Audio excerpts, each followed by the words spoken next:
Орой мэндэрг үзэгчтэй өнөөдрийн та бүгдийн ажил үйлс өөдрөг бүтэмжтэй байсан гэдэгт итгэлтэй байна. 25 дугаар суугт телевизийн дуус дугаарыг хилцүүлэг энэ удаагийн дугаараа өргөн барихад бэлэн болж байна. За тэгэхээр 2026 хэдийн талдаа ороход ойрхон болсон байна. За тэгэхээр жилийн жилд хаврын улиралд монголчууд тэр дундаа нийслэл хотынхны хувьд бол махны одоо хомсдол их хүртээмжийн талаар нэлээд санал гомдол гардаг. Хэдийгээр өнгөрсөн 9-10 сард нөөцийн махыг бэлтгэсэн боловч одоо хүртээмж муу байна ч гэдгийг юм уу үнийн нэмлээ гэсэн бас юм санал шүүмжил байхыг бол үгүйсэхгүй. За тэгвэл би өнөөдөр яг хилцүүлгээрээ яг махны иргэн дойрнох сэдвээр нэр бүхий 5 зочны хамтаар ярилцъя гэсэн юм. За тэр дундаа яг энэ махны үүн ханш, өрсөлдөөн болон монопол, за эрүүл ахуй, за мөн экспорт, логистик гэх мэт олон зүйлийг л ярих гэж бодож байгаа. Тэгээ мэдээж тусгаалсан чиг үүргийн яам болон агентлагууд байгаа боловч за мэдээж ард иргэд юу нь яг өнөөдөр махны хүртээмжийн талаар ямар санал бодолтой байдгийг. За нөгөө талдаа өнөөдөр энд ирсэн 5 зочин бас өөрсдөө байр суурийг илэрхийлэх болов гэж бодож байна. Тэгээд мэдээж мах бол өөрөө стратегийн бүтээгдэхүүн учраас за бид хүмүүс энэ дээр ач холбогдол өгөх нь бол зүүн эрг гэж бодсон юм аа. За ингээд хилцүүлд хүрэлцэн ирсэн та тавтай талархлаа илэрхийлээ. Өнөөдрийн сэдв бол нэлээд ач холбогдолтой бөгөөд ер нь манай хэвлийнхний хувьд бол их тийм чангатуу сэдв болж хувирж байгаа шүү. Тэгээд өнөөдрийн хилцүүлгээ эхлүүлээд зочдоо танилцуулъя. Нансангийн Бадсуур Монголын махны холбооны гүйцэтгэх захирал, мал эмнэлгийн ухааны доктор. Шараагийн Отхон туяа засгийн газрын хэрэгжүүлэгч агентлаг, монополийн эсрэг газрын орон тооны гишүүн, бизнесийн ухааны докторант, эдийн засагч. Тогт сүрэнгийн хас тунгалаг, талын бүхэ хязгаарлагдмал хариуцлагатай компани захирал, малчид мах худалдаалах цэг, Баянгол дүүрэг 20 дугаар хороо. Ганбатын тод Хүмүүнлэгийн ухааны их сургуулийн олон улсын харилцаа нийгэм судлалын сургуулийн багш, олон улсын харилцааны судлаач, докторант. Жаргал сайхны онон Анхүүгийн шинжээч.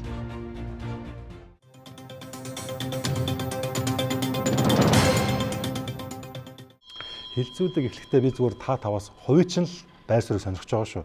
Явандаа бол яг ажил мэргэжлтэй чи холбоотой асуулт болж явах учраас яг одоо надад нэг та бүхэн нэг асуултанд хариулж өгөөч гэж байгаа.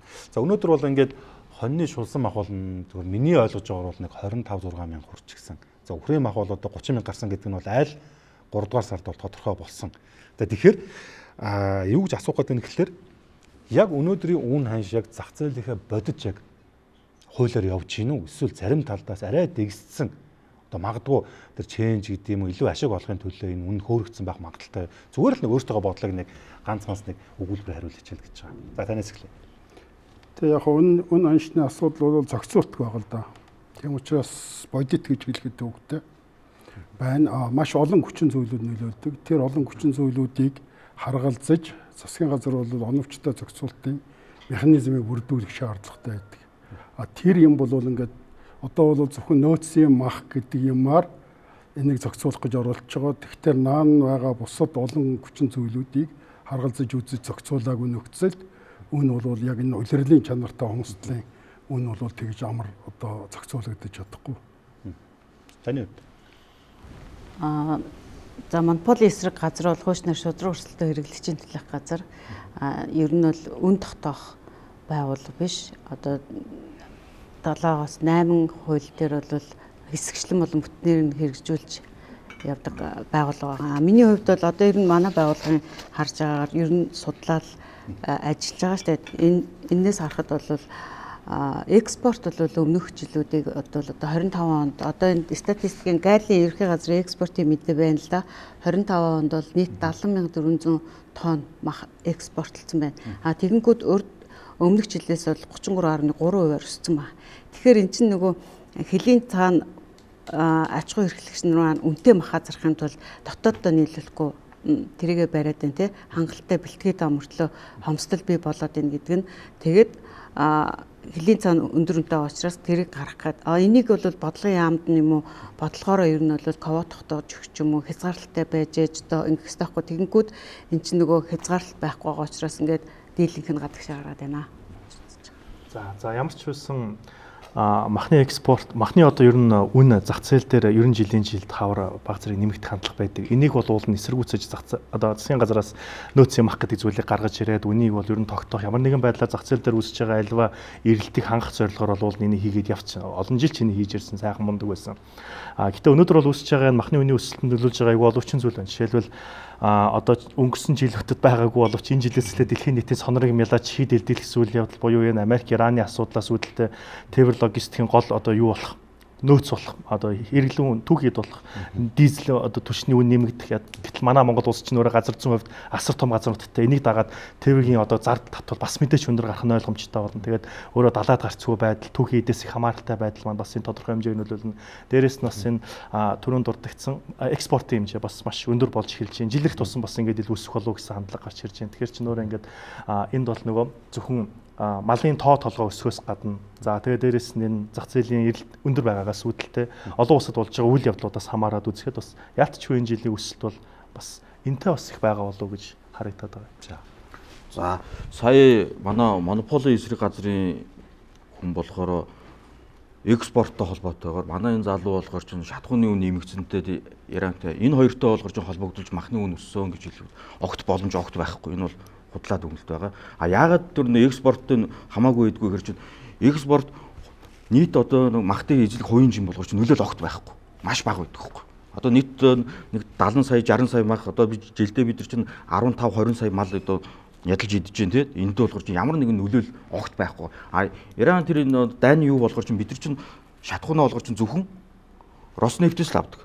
Тэнд болохоор чинь бид нар чинь тогтмол хүн зохиодсон болохоор чинь тэрний нөлөөл ерөнхийдөө бол байхгүй. Яг тэр бид нар чинь орон музын хоолоос хитрхи хоол амьдарч байгаа ард юм байхгүй. Нэг давуу болно. Одоо чинь хуучин болгож чинь далаад гарцгүй орн чинь Монгол сул байсан бол яг одоо энэ дайны нөхцөл байдалд болохоор чинь далаад гарцгүй орноор яг давуу тал болж одоо яг одоо шатхуун толбсон болоо та тий. Тэгэхээр чинь яг одоо зах зээл үүнд яг одоо махны үн ингээд өсөд энэ жил болгож огцон өсчихгүй гэж чинь засгийн газар тогтоол гарангуудаа багш эмчрийн цайланг болгож 50% нэмнэ гэсэн. Тэгэнгүүт нь сангийн яам болон яамдууд ингээд хоорондоо үгэн дээр ажиллангуудаа бот байдал дээр багш эмчрийн цайланг 20% нэмээд хоёр цалинтай юм шигээд учрал ерөнхий зэд попор жоох юм яриад илээ. Тэгээд одоо яг бодит дээр одоо 50% нэмэхэр болж байгаа. Яг ингээд тэд нар болохоор чинь цалинг нэмж байгаа тэр тэтгэврийг инфляцтай холбогдоод ингээд нэмжээ те. Энэ болохоор чинь бүтээмжийг үнэлж ерөөс огт нэмээгүй байхгүй. Тийм болохоор чинь зах зээл дээр зүгээр ингээд цаас принтерлээ тараачгууд чинь хүссэн ч үссэн ч нэг эдийн засгийн бичигдээгүй хөлийг хинж зөрчиж чадахгүй. Тийм болохоор чинь энэ болгож ингээд өсөж байгаа. За. Тэрнээс одоо энэ шудраг үншүүл гэдгийг хэлж байгаа юм уу? Буруу хүн бол биш. Миний хувьд харснаар 25 оноос сүүл буюу 26 оны ихний мал тооллого 70 саяас 58 саяас буурсан байна. Бид нар хамгийн сүүлд хизээ 58 сая дээр баснаас хэрэгэ бодох хэрэгтэй. Хэдэн жилийн хугацааны дараа 58 болов. Ингэж их мал найдалгаа явж байгаад ягаад үн эсрэгээр арай өсчих вэ гэдэг чинь. Энэ юутай холбоотой хөрөөс миний бодлоор гадагшаа хязгааргүй гаргаж байгаа. Ямар зах замраагүй маш ихээр гарсан Монгол 3 сая хүнээ идэх махыг нөөцөж амжаагүй гэж хязгааргүй гаргаад эхлэхээр энэ өнөөсөлд нөлөөлсөн болов. Тэгж үзэж байна. За. Би бол та нарыг нэг жоохон байлгаж хооронд чинь нэг маргалдуулах гэсэн өөртөө хэлж явах шиг байна. Зүгээр гоё таалагдж байна тий. За. Энэ нэг хүн яг та зүгээр яг захаас аваагүй юм байл л да нэг тийм томоо худалдааны төв дэлгүүрээс ч юм уу. Тэгээд 1 кг орчим ийм үхрийн мах авсан чинь 37 500 болсон гэдэг ийм баримтаа тавьсан байсан. За сая хэллээ. Нэгэн цагт би чинь 70 сая малтай байсан бол одоо ингээд бараг 60 сая ч хүрэхгүй. За гадагшаа гаргасан ч байж болно 100 турхан дотоод хэрэгцээч байгаа тий. Энэ олон шалтгаан бол нөлөөлж байгаа байх. Тэгэхээр нэг Монгол ардын нэг үг байдаг. Мах магнаг боллоо гэдэг. Энэ яг одоо бодит дээр л бий болж байна л да. Тэгээд мал бол яг малчтын өмч болохоос улсын өмч биш л байна л да. Одоо ингээд бид хүмүүс үнэтэйг нүүрт тулах хэрэгтэй тий. Хуулийн дээр болохоор одоо ингээд энэ одоо улсын өмч гэдэг юм уу одоо бараг л одоо хин дуртаанд бараг л нийтийн өмчийг хэрэгжилчих гэл юм яриад нь шүү дээ. Гэтэл чинь энэ чинь хувийн өмч байгаад байдаг. Мэдээж энэ малаж өсгөж үржүүлэхэд бол тийм амар биш. Байгаль цагуур ямар үлээ хүний хүчиг хөдөлмөртэй маш юм олон юм зодиосэлж байгаа. Гэр бүлийн асуудал хүртэл. За тэгэхээр гол асуудалтай оруулчлаа. 37 500 гэдэг бол 40 мянгад ойлгож болно. За магадгүй хөдөө аж ахуйн сайд Идэр бат бол өөрөө яваад ихэндээ үгүй гэж хэлсэн. Дараа нь явсан нэрээ тийм байна. 35 6 мянга бол байна гэсэн. За тэгэхээр одоо хэдүүлээ зөв гарц гаргалгаа ярив. Бодит байдал бол үнэн бол ийм байна. Яг одоо буруутай хайгаас илүүтэйгээр эхний ээлжинд энэ үнийг яаж буулгах вэ? Зөв та бүхэн өөрсдөө нэг зүгээр нэг санаа гэх үү, нэг тийм юу дэвшүүлээч л гэж байгаа. За махны холбоо. Тэгээ ер нь зах зээл дээр бол олон янзын үн байх ёстой. Энэнийг нэгдүгээрт нь хүлээн зөвшөөрөх ёстой. Энэ үн дээр үнэтэй махыг бол тэр болгон зүгээр жирийн иргэд бол удалж явахгүй шүү дээ. Энэ өндөр цалинтай өндөр орлоготой хүмүүсээ авдаг мах. Энийг бол ингээд шулсан мах, ясгүй мах. Гэтэл яг ястай мах тэгээд одоо нөөцийн махны үн бол ийм байхгүй байгаа. Зүгээр ер нь бол махны үн өссөн үг л өссөн. Тэгэхээр сая энэ залуу хэллээ л дээ ерөөсөө нөөцтэй холбоотой шүү дээ. Нөөц нь ингээд бараг 20%-аар одоо доошоо буучлаа.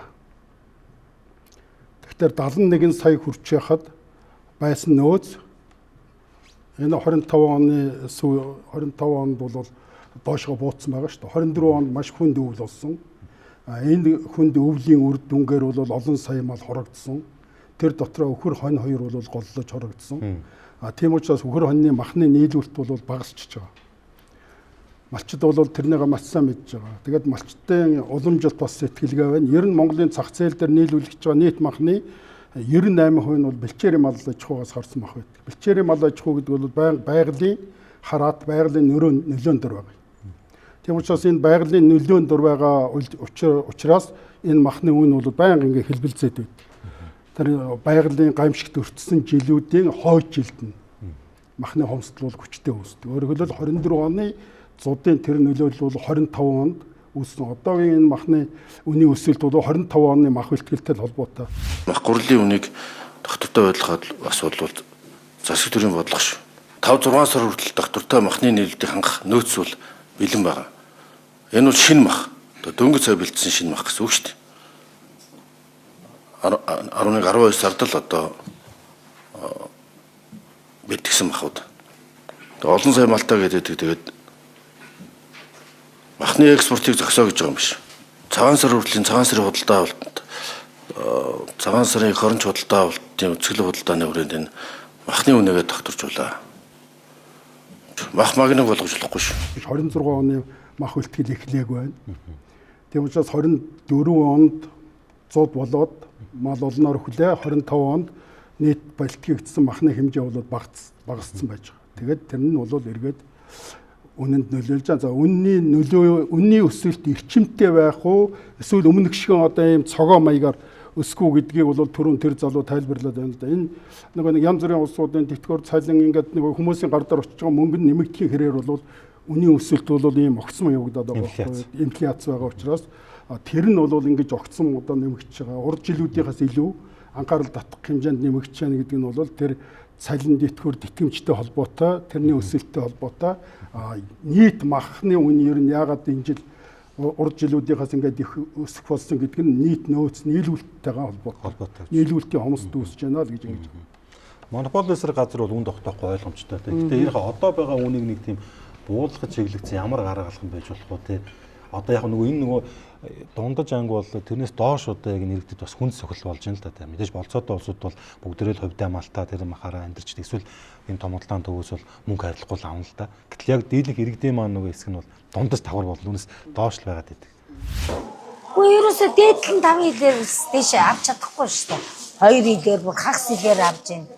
Үнхээр худалдаа авах чадвар муу байна. Өнөөдөр бол зааланд юуны 7-8 хүн суусан шүү дээ. Заал хоосон байгаа.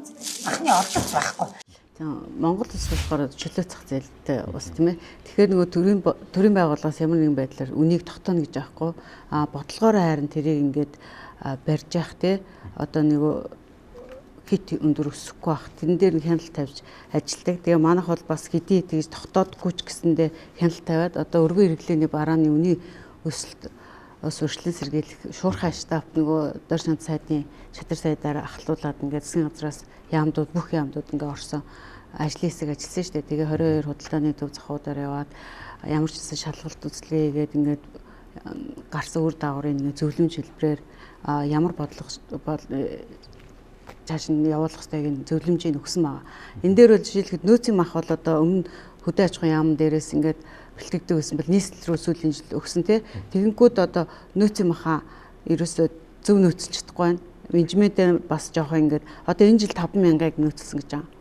За 5,000-аас одоо нэг 3 сарын байдлаар нэг 3,000 гаруй үлдэгдэлтэй байгаа гэсэн тоо мэдээ бол байна биднэрт. Тэгэнгүүт 5,000 бол арай хөрөлцөхгүй. Өмнө нь бол 10-11-ийг бэлтгэдэг байсан. Даваад гардаг байсан. Тэгээд одоо ингээд нөөцийнхаа махны нөгөө хэмжээнд дэр жоох ингээд байна. Дээрээс нөгөө худалдаа авах гэрээ идэг. Гэрээ игээ санхүүжилт нь оройт шийдэгддэг. Одоо ингээд мал тарган байхад 8-9 сарда ингээд бэлтгэл нөөцийн хамахыг бэлдээд 10, 11, 12 сард одоо бүх иргэд ичээ идэх үеэр одоо жишээлбэл нөөцлцэн байх хэрэгтэй. Яг зэрэгцээл нөгөө 5,000 чинь бэлтгэгчтэй нийслэл. Тэгэнгүүт нөгөө зах зээл төрч угаасаа хомсдол бий болчихж байгаа байхгүй. Тэгээ өхөр хонь хомсдчихгууд одоо тэрийг ямаа тэмээгээр орлуулдаг гэсэн байна. Биш ямаа адууны махаар. Гэтэл одоо адууны 70,400 тонн ингээд экспорт гаргахад тэрний 50% нь адууны мах, 30% нь болохоор ямааны мах эзэлж байгаа байхгүй. Тэгэд ямаа адуугийн тэр чигээр нь ингээд нөгөө орлуулж хэрэглэх махыг ингээд экспортод гаргачихж байгаа байхгүй. Тэгээд ингээд сая бидний хийсэн хэл шалгалтаар бол тэр гэрээн дээр гэрээ бол их хоцорж цаг хугацааны хувьд бол нөөцийн мах хоцорж бэлтгэгдсэн. Тэгээд шалгалтын хувьд бол одоо жишээлгээд нөөцийн махыг маш муу байна гэж хэлээд байдаг. Тэгэнгүүт нөгөө нэг гэрээн дээр ингээ 20 кг-аас дээшгээ заасан байдаг. Бид нар ингээ шалгалтын хувьд ингээ 300 гаруй цэгүүд дээр очиод ингээ шалгаа явж байхад бол 10 хиттэй байж ах жишээтэй. Тэгэхээр тэр гэрээгээ зөрчил гараад тэрэн дээр их тавих хяналт байна л гэсэн үг байхгүй. Тэгэхээр энд бол түрүүн айгүй олон асуудлыг маш зүг зүгсээс ярьж орж ирж байна. Ялангуяа одоо онон судлаач хэлж байгаагаар бол үнэхээр нэр макро эдийн засгийн түвшинд өөрөө ингээд бид нар баг өөрийнхөө нуруунтай хотоо зугаад өөрийнхөө хараас өшгөлж байгаа юм шиг юм болчиход байгаа. Үнэхээр ингээд их хэмжээний одоо зах зээл дээр их хэмжээний хий мөнгийг ингээд шахаад оруулаад ирэхээр бараа бүтээгдэхүүний үн угаасаа өснө. Тэгэхээр энэ бол яг болж байгаа үйл явдал. Нэг талаараа эдийн засгийн онол амьдралдаа хэрэгжиж байгаа хэлбэр гэж харагдаж байна. Дээрэс нь бас энд нэг үнийн өсөлтөнд нөлөөлж байгаа болон бас бидний зөв шийдэж болох нэг асуудал нь юу гэхээр бид нар их хэмжээний малыг буюу одоо жилд одоо монголчуудын хүнсэндээ эргэлдэг малын 90.6 гэж санаж байна. 4 ч үлээ дээ. Дандаар нэгтлэх хэрэгтэй. 90.4 билүү 6% дандаа гар аргаар бэлтгэдэг. Гар аргаар төхөрдөг. Сайхан уламжлалт аргаараа буюу өвсөн дээрээ ингээд явцдаг. Гэтэл нөгөө гар аргаар төхөрч байгаа өхөрж байгаа мал чинь өөрөө ингээд эргээд эцсийн бүтээгдэхүүн болоод зах зээл хараа айгүй үнэтэй болоод байдаг. Тийм учраас бид нар ямар арга хэмжээ авах хэрэгтэй болж байна гэхээр илүү хүний хөдөлмөр бага зарцуулдаг.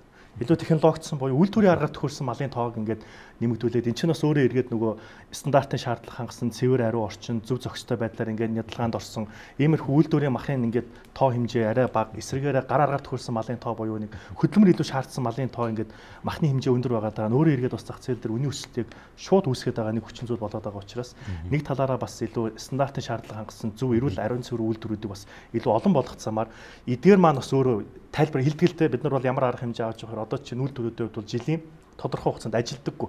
Учир нь гэвэл угаасаа ингээд хавар болоод мал төлөлт болохоор малчид бол цөм сүрэг дотор хэлдэгч малын хэмжээ ингээд тохируулцдаг. Улирлын шинжтэй. Тэнгүүд энэ үйлдвэрүүд маань бас улирлын шинжтэй ажилдаг учраас ер нь бол өвөл мөнгө болох ганц арга нь бол ерөөсөө нөөцийн мах гэж өөрсдөө ярьдаг байсан. Нөөцийн махаа сайхан хөрөөдөөд тэгээд савлаад ингээд зархаар үйлдвэрүүд өвөл ажиллах ганц ажлын байрны байна гэж. Тэгэхээр нөгөө үйлдвэрүүд маань ингээд магадгүй за жилийн 4 улираас болоод улирал ч юм уу ингээд нэг юм тогтвортой урт хугацаанд ингээд ажиллаад буюу малчин үйлдвэр зах зээл гэдэг зарчим руу биш шууд малчнаас зах зээл рүү ингээд эсвэл дундуур нь чэнжүүд ч юм орж ирээд ингээд яваад ирэхээр бас нэг энэ дээр бас нэг махны бэлтгэл талдаасаа бас энэ дээр жоохон анхаарал үзвэл буюу энэ чинь бидний өөрсдөө нөөц хүчин зүйлээс шийдэж болох нэг асуудал. Тэгээд энэ чинь бодлохоор хийхээсээ илүүтэйгээр процессын асуудал харагдаад байгаа байхгүй. Тэгэхээр энэ талаас бас ингээд шийдээд өгөх юм бол илүү чанартай нэг эрүүл аюулгүй байдалтай. Тэгээд дээрээс нь илүү зөв боловсруулсан юм махыг бас хэрэглүүл үн бас тодорхой хэмжээгээр барих боломжтой болов гэж харагддаг нэг талаараа.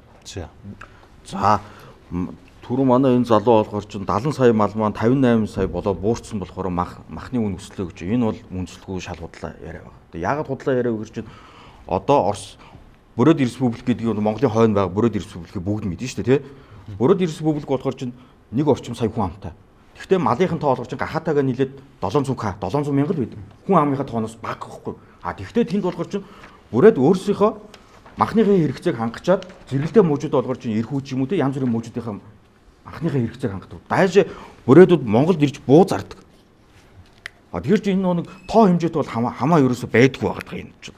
Юутай хамаатай байдгүйгээр чинь малны ингээд үсчихэд малчдын уламжлал сэтгэлгээ. Тэр нь ямар сэтгэлгээ байдгүйгээр чинь би чи өөрөө малчин айлын хүүхэд малтай би чи өөрөө өссөн хүүхэд ингээд нэг уламжлал юмсдахгүй. Малчд болгоор чинь тооны хараас авдаг. Сайн малчин мянгат малчин гэдэг. Тэгэл апатад унгууд чинь нэг тэр нэг тийм нөө сэтгэлгээ ингээд явангууд чинь дандаа нэг арилжааны зорилт төр малаа өсгдөг байхгүй. Арилжааны зорилт төр малаа өсгөж явах юм бол эдгээр чинь өөр нэг одоо тэнгууд одоо ингээд чэнжүүд чинь хин нэгэн очиод малыг авах гээд яваад очино. Өө манай тэр лам тэгж хэлсэн. Би өнөөдөр мал гаргахгүй. Өнөөдөр тэнгэр бүрхэг байна, мал гарахгүй байна гэсгээд нэг дандаа ийм нэг уламжилт иймэрхүү мухар сүсгээсээ болоод энд бас нөлөөлж байгаа. Тэгэхээр чин засгийн газар сайн малчин, мянгат малчин гэдэг энэ хөтөлбөрүүдэд зогсоохгүй бол ерөнхийдөө энэ болохоор ч бас арилахгүй байдаг. Хоёрт нь болохоор чин энэ нэгжийн хүнд нөлөөлөд байгаа бас нэг гол юм чинь бид нар манай энэ замын инженерүүд замаа зохиохдоо тойруугаар ингээд зохиождог.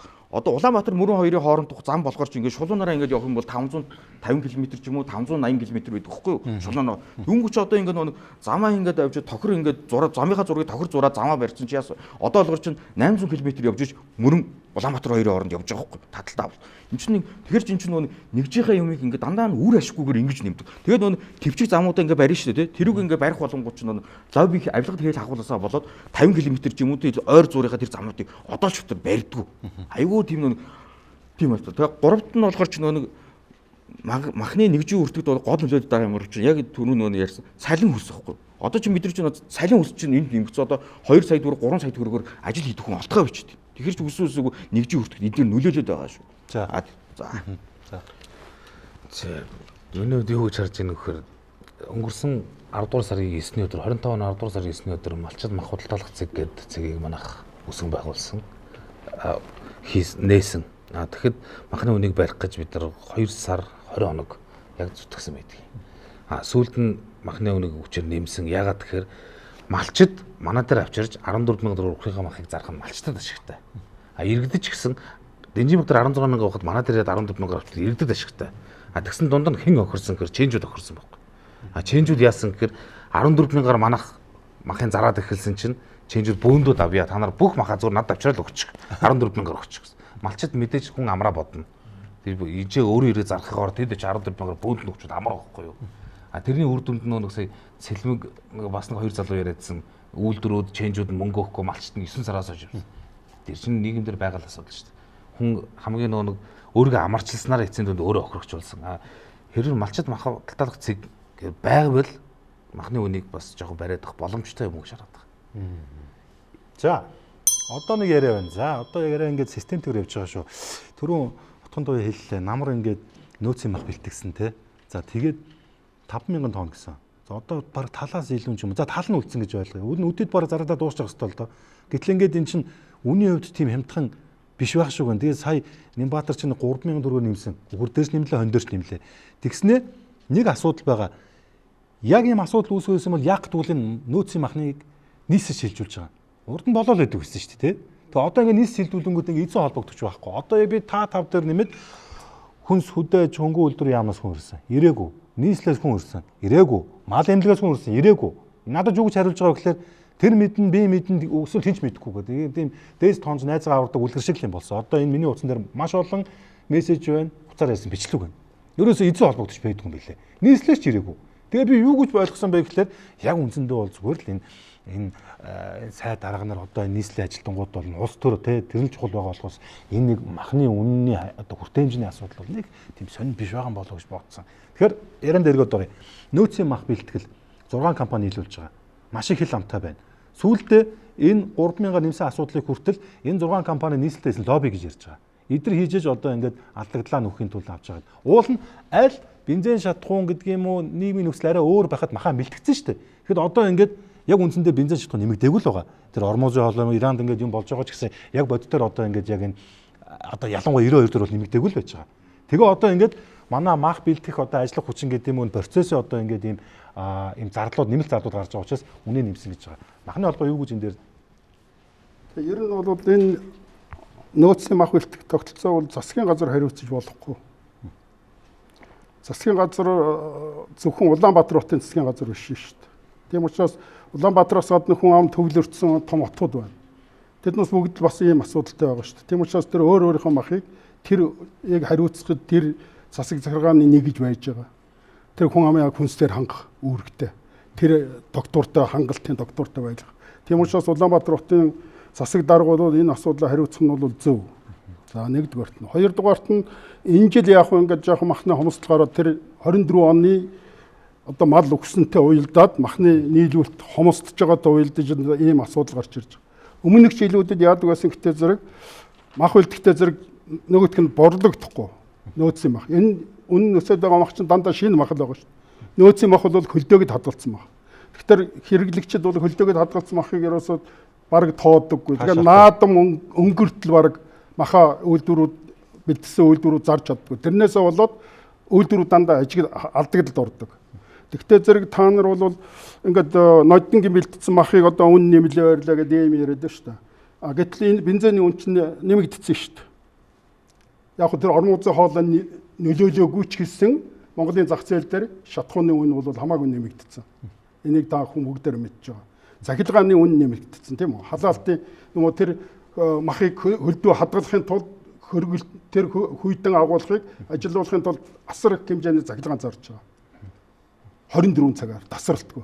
Тэгэхээр энэ захилгааны үн чинь бол нэмэгдсэн байж байгаа. Тэгэхээр энэ махны үн чинь эргээд тэр намар бэлдсэн юмн дараа нөгөө энэ гол одоо түүхий орцууд нь үн нэмэгдчихтэй зэрэг үн нэмэгдэж байгаа шүү дээ. Тийм учраас үйлдвэрүүд алдагдлд орохгүй тулд одоо тэг ашигтайгаар л зарахыг бодож байгаа. Тэрнээс биш Улаанбаатар хотын хөдөлмөрчдийн эрх ашигыг бодоод тэр бизнесийн байгууллага өөрөө шатаж бас болохгүй шүү дээ. Тийм эрсдлийг нийслэл авахгүй яагаад ингэж жирийн худалдаа авахчид хүртэж байгаа юм бол нийслэл бол тэрнийгээ өөрөө зохицуулах асуудлаа өөрөө шийдэх хэрэгтэй. Энэ жилийн үед бол нийслэл бол 5,000-ыг бэлдүүлсэн одоо 50% нөөцөд байна. Нэг 600-аа цэгээр зарж байна, маш хурдан зарагдаад дуусчих. Тийм учраас тэр нөөцийн мах бэлтгэлийн асуудал бол ашиг тусаа өгч гэж бодож байгаа. Цаашдаа бол энэ тооцоогоо их зөв хийгээд тэгээд эрт 6 сард гэрээгээ байгуулдаг байх хэрэгтэй. 6 сард гэтэл яг он дуусч яхад гэрээ байгуулахтай чинь зэрэг нөгөө бэлдэх малаа бэлдэж чадаагүй байжээж тэгээд оны төгсгөл рүү одоо дахиж нэмж бэлдэх шаардлага гараад ингээд асуудал үүсээд байдаг. Хэрвээ 6 сард үйлдвэрүүдээ сонгон шалгаруулад үйлдвэртэйгээ гэрээгээ байгуулчих юм бол үйлдвэрүүд аль намраас 8 сараас эхлээд нөөцийнхөө махыг бэлдээл ингээд тэр одоо даалгавраа биелүүлэл явна шүү дээ. За. Та юу гэж бодож байна? Яг бензиний өмсдлийн махны юу хоёр чинь давхцсан шүү дээ, тий. Угаас тэрнтэй холбоотойгоор өссөн бас. Тэгээд энэ бензин дээр одоо хөдөө орон нутгийнхан чинь тэгэл ер мах бэлтгэл бүх юм л бензинтэй холбоотой шүү дээ. Тэгээд тэрэн дээр манахаас бас хяналт шалгалт явуулаад хөсөө үйлдэж одоо өнөө нэмсэн байна гэдгээр бол бас нэг 21 аж ахуйн нэгжээр 52 тэрбумын акт орвол тавьсан мэт. За. Тэр тодорхой хэмжээний улс төрийн нөлөө байгаа гэж харах гадаг шиг байна, тий. Магадгүй ялтчих үнэхээр байгаа. Хардж байгаа шүү. Хардж байгаа. За хардж байгаа. Энд бас нэг юм их ашиг харах байх л та нөгөө нэг талаас малчин угаасаа махааны гайгүй үнээр зарчих гэсэн сонирхол байх л ёстой. Нөгөө талаас нь зах зээл бас нэг гайгүй үнээр авчих юмсан гэсэн нэг юм сонирхол байгаа. Энэ хоёрын хооронд нэг юм зөв уялдаа холбоо менежмент хий гэхээр айгүй олон хүчин зүйлүүдийг бас харцнах хэрэгтэй бол тэгээ нэг нь бас төрөнд дурдсан уул нь энэ логистик асуудал юм шиг байгаа да. Он судлаачийн хэлдгээр нөгөө тойруу замаар зам тавьдаг гээд ч юм уу. Эсвэл малчид бас өөрсдөө уулна нэг талаараа өөрсдөө захаа нээгээд мах чи өөрөө махаа зарж байгаа нь махлын үнийг тогтвортой барих бодлого гэж харах нэг талаараа айгүй оновчтой боловч бас нөгөө талаараа малчдыг бас нэг юм сонирхолтой санаа нэг зүйл ярьжсэн юу гэхээр би нэг сонио сонсч байсан. Малчид их мэдээлэлтэй болсон байна. Одоо ямар нэгэн байдлаар хэрвээ ченж ирээд би махад чи худалдаад авчий гэхээр малчин хэдээр авах юм гэхээр нэг юм хэлнэ. Тэнгүүт малчин уцаа гаргаж ирж байгаад ер нь одоо юун дээр үн ямар үнэтэй байна гэж асуу. Тэнгүүт нь за тэдээр борлуулж яана гэхээр за би ер нь тэдээр л өгнө. Тэр гэдэг хэлдэг ч юм уу. Тэгэхээр бас нэг юм заавал дундуур нэг юм тодорхой хэмжээний нэг юм зөв зохицуулалт, зөв менежмент бас нэг өгүүлэгдээд байгаа учраас буюу энэ тэгээ гол нь бидний өөрсдөө нөө шууд шийдчих болох асуудал гэж би бол хувьдаа хараад байгаа юм л да. Тэгээ энэ өөрсдөө шийдчих болох асуудал заавал хин нэг том гар орж ирээ шийдэж өгөх гэхээс илүүтэйгээр энэ дээр бас нэг юм зөв менежмент байхгүй байгаас болоод нэг ийм нөхцөл байдал биднээс орчуудаагүй юу гэж бас нэг тэгж харагдаад байгаа юм тий. За та бүгд маань Монголын үндэсний телевизээр гарч ирсэн Өр Монголын хөдөөшил гэдэг киног үзчихсэн үгүй юу? За тэр кинон дээр болохоор чи яг одоо энэ гаргалгааг өрсө 100% заадаг байхгүй. Өр Монгол болгоор чи ялгаа байхгүй ар Монголтойгоо адилхан гадаад Монголтойгоо адилхан аргаар малаа малдаг ус. Бэлчээрийн мачаа алааж өгөх гэсэн. Тэгэнгүүтээ Өр монголчууд юу яахгүй чи одоо бид нар болгоор чи юм нэг сайн малчин мянгат малчин ийм нэг тэнэглээсээ татгалзаа тэд нар яасан гэж чи арилжааны зорилтоор малаа өсгдөг ус. Буюу хашаалдаг ус бэлчээрээ өмчлөөд. Тэгээ хашаалт одоо ингээд та бүгд ингээд харах юм бол одоо ингээд гадаа ингээд би ч өөрөө яг малчин айлын хүүхэд мал малж исэн хүүхэд байхгүй.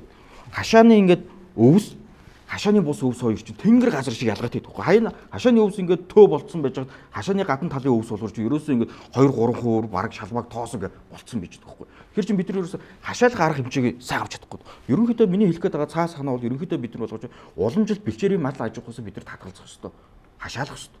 Ямар ч тохиол одоо бид нар чинь загасыг болохоор чинь 4 сарын 1-ээс 6 сарын 1 хүртэл болохоор чинь загас барихыг хориглож дээ. Яг үүнтэйгээ адилхан 4 сарын 1-ээс 6 сарын 1 хүртэл малыг бэлчээр гарахыг хориглох хэрэгтэй. Одоо ингээд богд булын буг яаж хог түүжидэл явж шít. Хитрхи олон болчихсон.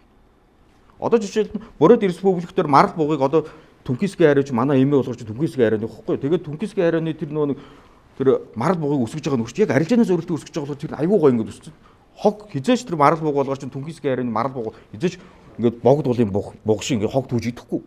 Монголын богд булын буг яг хог түүж идээд байгаа хурцууд арилжааны бус зорилттой нүг болохоор ч ингээд хог түүж. Харин тэрийг яг арилжааны зорилттой байх юм бол өөр харин мөнгө олох хэрэгсэл болгож болох байхгүй. Тэгээ яг ер нь нөгөө нэг нөөц бэлтгэл дээр ямар алдаа гарч ив те ер нь заавал нийслэл төгсөн зөв байсан уу буруу байсан уу те гэдэг л ер нь яриад байна л да. Би хүртээмж ер нь ямар вэ те.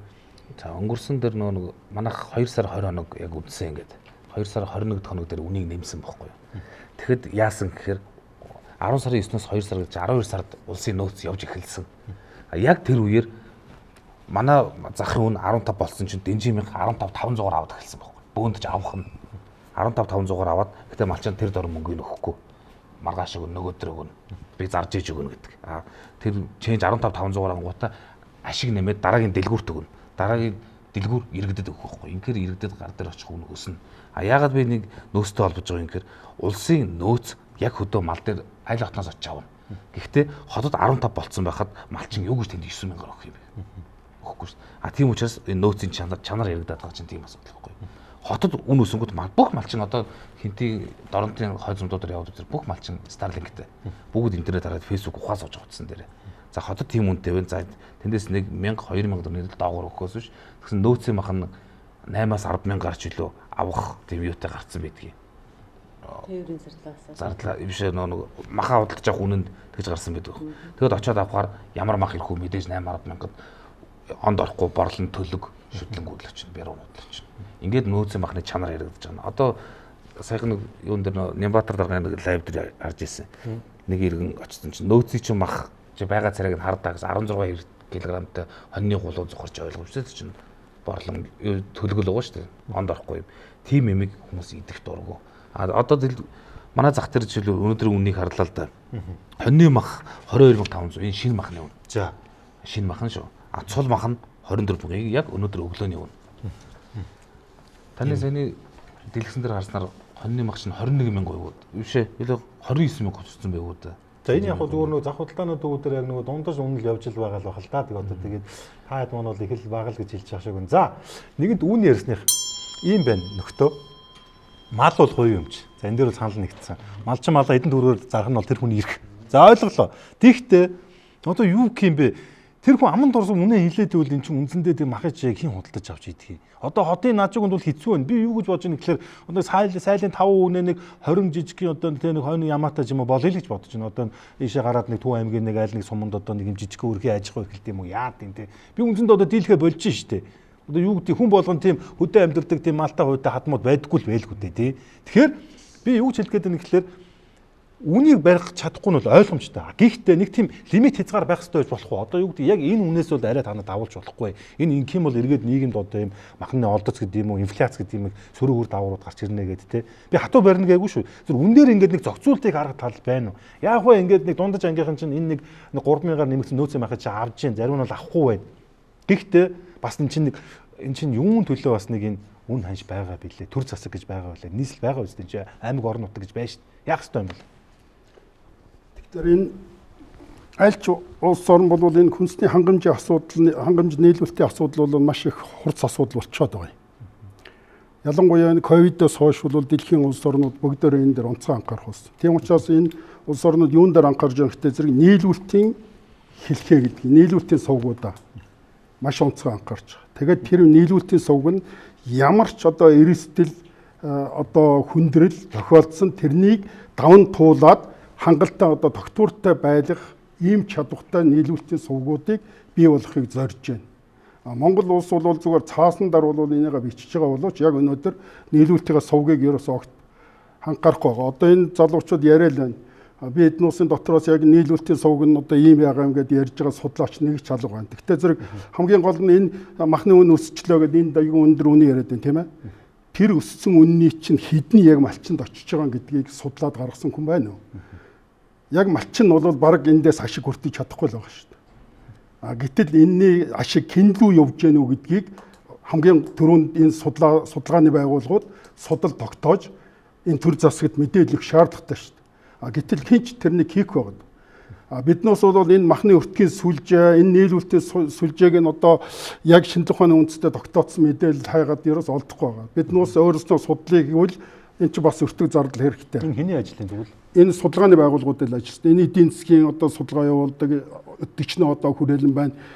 Улсаас төсөв аваад шинжлэх ухааны технологи яам нүүдгд тоглож байгаа хөдөө аж ахуйн яамны ажил биш юм уу? Яам тэрийг захиалж болно. Тэгвэл ер нь бол энэ эдийн засгийн асуудал шүү дээ. Энэ үн өртгийн одоо зохицуултын асуудал, тэр цалин ордгыг нэмэх асуудал, энэ бүх юм чинь ийм нарийн юмдаар судалгаандаар үндэслэж энийг хийх ёстой. Тэгэхээр энэ эдийн засгийн чиглэлийн судалгааны байгууллагууд энийг маш нарийн хийх хэрэгтэй. Тэгэхээр энэ эдийн засгийн судалгааны чиглэлийн маш олон байгууллагууд байдаг. За түрүүн энэ залуу яриад байна. Тэр одоо малчин мянгат малчин энэ юмнуудаа одоо сайжруулах ёстой. Болих хэрэгтэй. Сайн малчаа. Тий.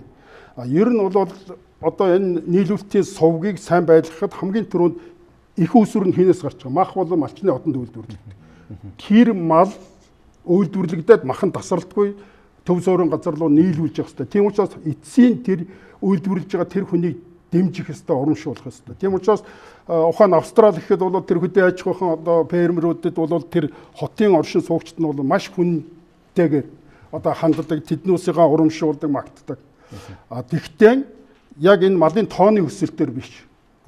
Тэгэхээр сүүлийн 10 жилд бол Монголын мах үйлдвэрлэлийн хэмжээ 2 дахин нэмэгдсэн байна. Тэр нь юутай холбоотой гэхээр сүүлийн 10 жилд одоо энэ 15 оноос 26 он хүртлийн 25 он хүртлийн хугацаанд мал 2 дахин өссөн байхгүй. Тэр 15 онд байсан мал нь. Тэгэхээр одоо биднүүсийн сонирхол бол тэр хүрсэн амжилтаа буулгахгүй байна. Тэгээд нөгөө талд нь бол энэ уур амьсгалын өөрчлөлт, бэлчээрийн доройтолгээд малын тоог цөөлгээд байна. Тэгэхээр биднээс малынхаа тоог яаж цөөлөхгүйгээр махны үйлдвэрлэлийг хэвийн хадгалж өгдөггүй гэхээр хоёрхан тоондор анхаарах хэрэгтэй. Нэгдүгээрт нь хээлдэгчийн эзлэх хувийн хэмжээг нэмэгдүүлэх хэрэгтэй. Оны эхэнд байж байгаа нийт мал дотор хээлдэгчийн эзлэх хувийн хэмжээг 70-аас доошгүй одоо тоонд хүрэх хэрэгтэй. Хоёрдугаарт нь жилд бойжуулж авч байгаа төлийнхөө тоотой хэмжээний малыг зах зээлд борлуулдаг болох хэрэгтэй. Ийм юмыг хийж чадсан малчдыг бол одоо тэр улсын сайн малчин болгодог, тэр төвшөнд хүрсэн сумын одоо даргыг магтаж урамшуулдаг, шагнадаг, аймгийн даргыг магтаж урамшуулдаг, сайшаадаг ийм тогтолцоорууд төрийн бодлого өөрөө тэр улсуудаа хөтлөх ёстой гэж бодож байна. Энэ үнийг бол яг тогтоох боломжгүй шүү дээ, чөлөө зах зээлтэй учраас тэгэхээр нөгөө төрийн байгууллагууд нь одоо энэ бодлогын хамтууд нь бодлогоо л гарч тэрүүгээр л докторж болох хэрэгтэй. Тэр нь бол хяналт тавьж явах хэрэгтэй. Тэгээ тэр нь жоохон дутуу гараад амдаа л гэж.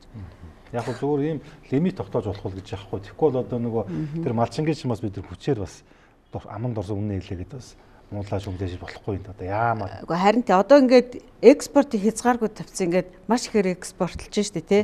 Мэдээж аж ахуй эрхлэгчнэр аль шигтэй газар л өгнө. Одоо Монголд 25 мянгаар өгснөөс гадаад руу 60 мянгаар ч мөнгөсөн дээр штэ тий. Тэгэхээр энэ дэр код тавих хэрэгтэй байхгүй. Ядаа дотоодын хэрэглээгээ хангаад 5 юм 10 мянгаараа ингээд хангачаад илүү гарснаа экспортлноч гэдэг юм уу тий. Ингээд бодлогоороо ингэж юу явж ээж энэ үний өсөлт хөөргөл нэг хомсдол чинь арилах байхгүй юу? За үнийн тааз тогтоон гэдэг бол төвлөрсөн төлөвлөлт эдийн засгийн оронд их амархан ажил. Далайд гарцгүй хөгжиж буй орнуудын хувьд бол яг ингэж зах зээл дээр байгаа өндөр үнэтэй бараа бүтээгдэхүүний үнийн өсөлтөд ямар нэгэн байдлаар хязгаар тавьдаг жишээ олон байдаг. Гэтэл тийм орнууд энэ голцоо ингээ харахаар одоо хэрэглээний үнийн индекс өндөр, иргэдийн орлого бага мөртлөө тухайн бараа бүтээгдэхүүний үн зах зээл дээр замраагүйс нэмэгдэж байгаа тохиолдолд бол төрөөс хатуу хяналт хийдэг кейсүүд бол юу байдаг л да. Тэгээд манай монголчин өөрөө зах зээлийн эдийн засгт орох учраас төрөөс бол шууд энэ үнийг тэд гэж тогтоо ихээр хэцүү. Гэтэ таны асууж байгаа зүйл бол төрийг хатуу хяналт биш, зүгээр санал болгож болохгүй мó гэдэг байдлаас ярьж байгаа тийм. Яг тэгэхээр яг энэ асуудал дээр бол нөгөө хин Батсуурва яг оновчтой хэлж байна. Энэ бол ерөөсөө эдийн засагчд өөрсдөө судалгааны байгууллагууд хийгээд доктортой яг энэ үнийн бол яг байж болох потенциалны буюу нэг оптимум хувь нь энэ шүү. Та энэ байвал ер нь боломжтой шүү гэдэг хэлдэг. Гэтэл нөгөө түрүү миний хэлсэн хоёр их ашиг шиг дахиад орж ирж байна. Нэг нь гайгүй өндөр үнээр нэг зарч сонирхолтой, нөгөөх нь гайгүй юм тунаар авчих сонирхолтой. Тэгэхээр захиал нэг энэ дотор бас нэг менежментийн асуудал ингээл харагдана. Тэгэхээр яг түрүү хэний одоо хэлдгээр махны чанар гэдэг зүйл дараа нэрэх хэвээр болох. Тэгтээ нь бол арай энэ асуултын хариулт биш учраас энийг бол яг төр цааш нь тавья. Тэгэхээр харин энэ дээр бол яг харж байхад бол бид нар энийг төрөөс бол гэхээс илүүтэйгээр нөгөө Батцуурга хэлдгээр яалтчгүй нөгөө түрүүн хэлсэн одоо төлж байгаа малын тоотой тэнцүү хэмжээний тоог малын тоог л одоо үндсэндээ зах зээл рүү шахаж чадах нь бас эгээл нөгөө яалтчгүй тоогоо барина тий тоогоо барьж ингэж үнийн тогтвортой байдал борж болох байна. Тэгэхээр бид нар нөгөө яг үнийн яг одоо тохиромж таацыг тэд гэж хэлэх нь бол судлаачдын асуудал. Яг энд нь хүрэх асуудал нь бол жинхэнэ малчтын одоо ур ухаан бас төрийн магадгүй төрийн тодорхой хэмжээний менежмент шаардлагатай болж орж ирэх байна. За түрүүн манай шударгын дарга маань болохоор чинь экспортоос болоод махны үн өсөд байгаа гэдэг буруу яриад байна. Тийм ойлголт бол байх болов. Яг энэ хүн үзэл бодлоо л илэрхийлж байгаа тийм. Ягаад вэ гэхээр чинь нөгөө та бүхэн бүгд л үзэл бодлоо илэрхийлж байгаа шүү. Ягаад вэ гэвэл нөгөө нэг шалтгаан учир нь болохоор ийм байдаг. Манай Монгол улс бас маш олон мянган тонн гадаадаас мах худалдаж авдаг байхгүй. Хятадаас, Оросоос, Солонгосоос юмсаг.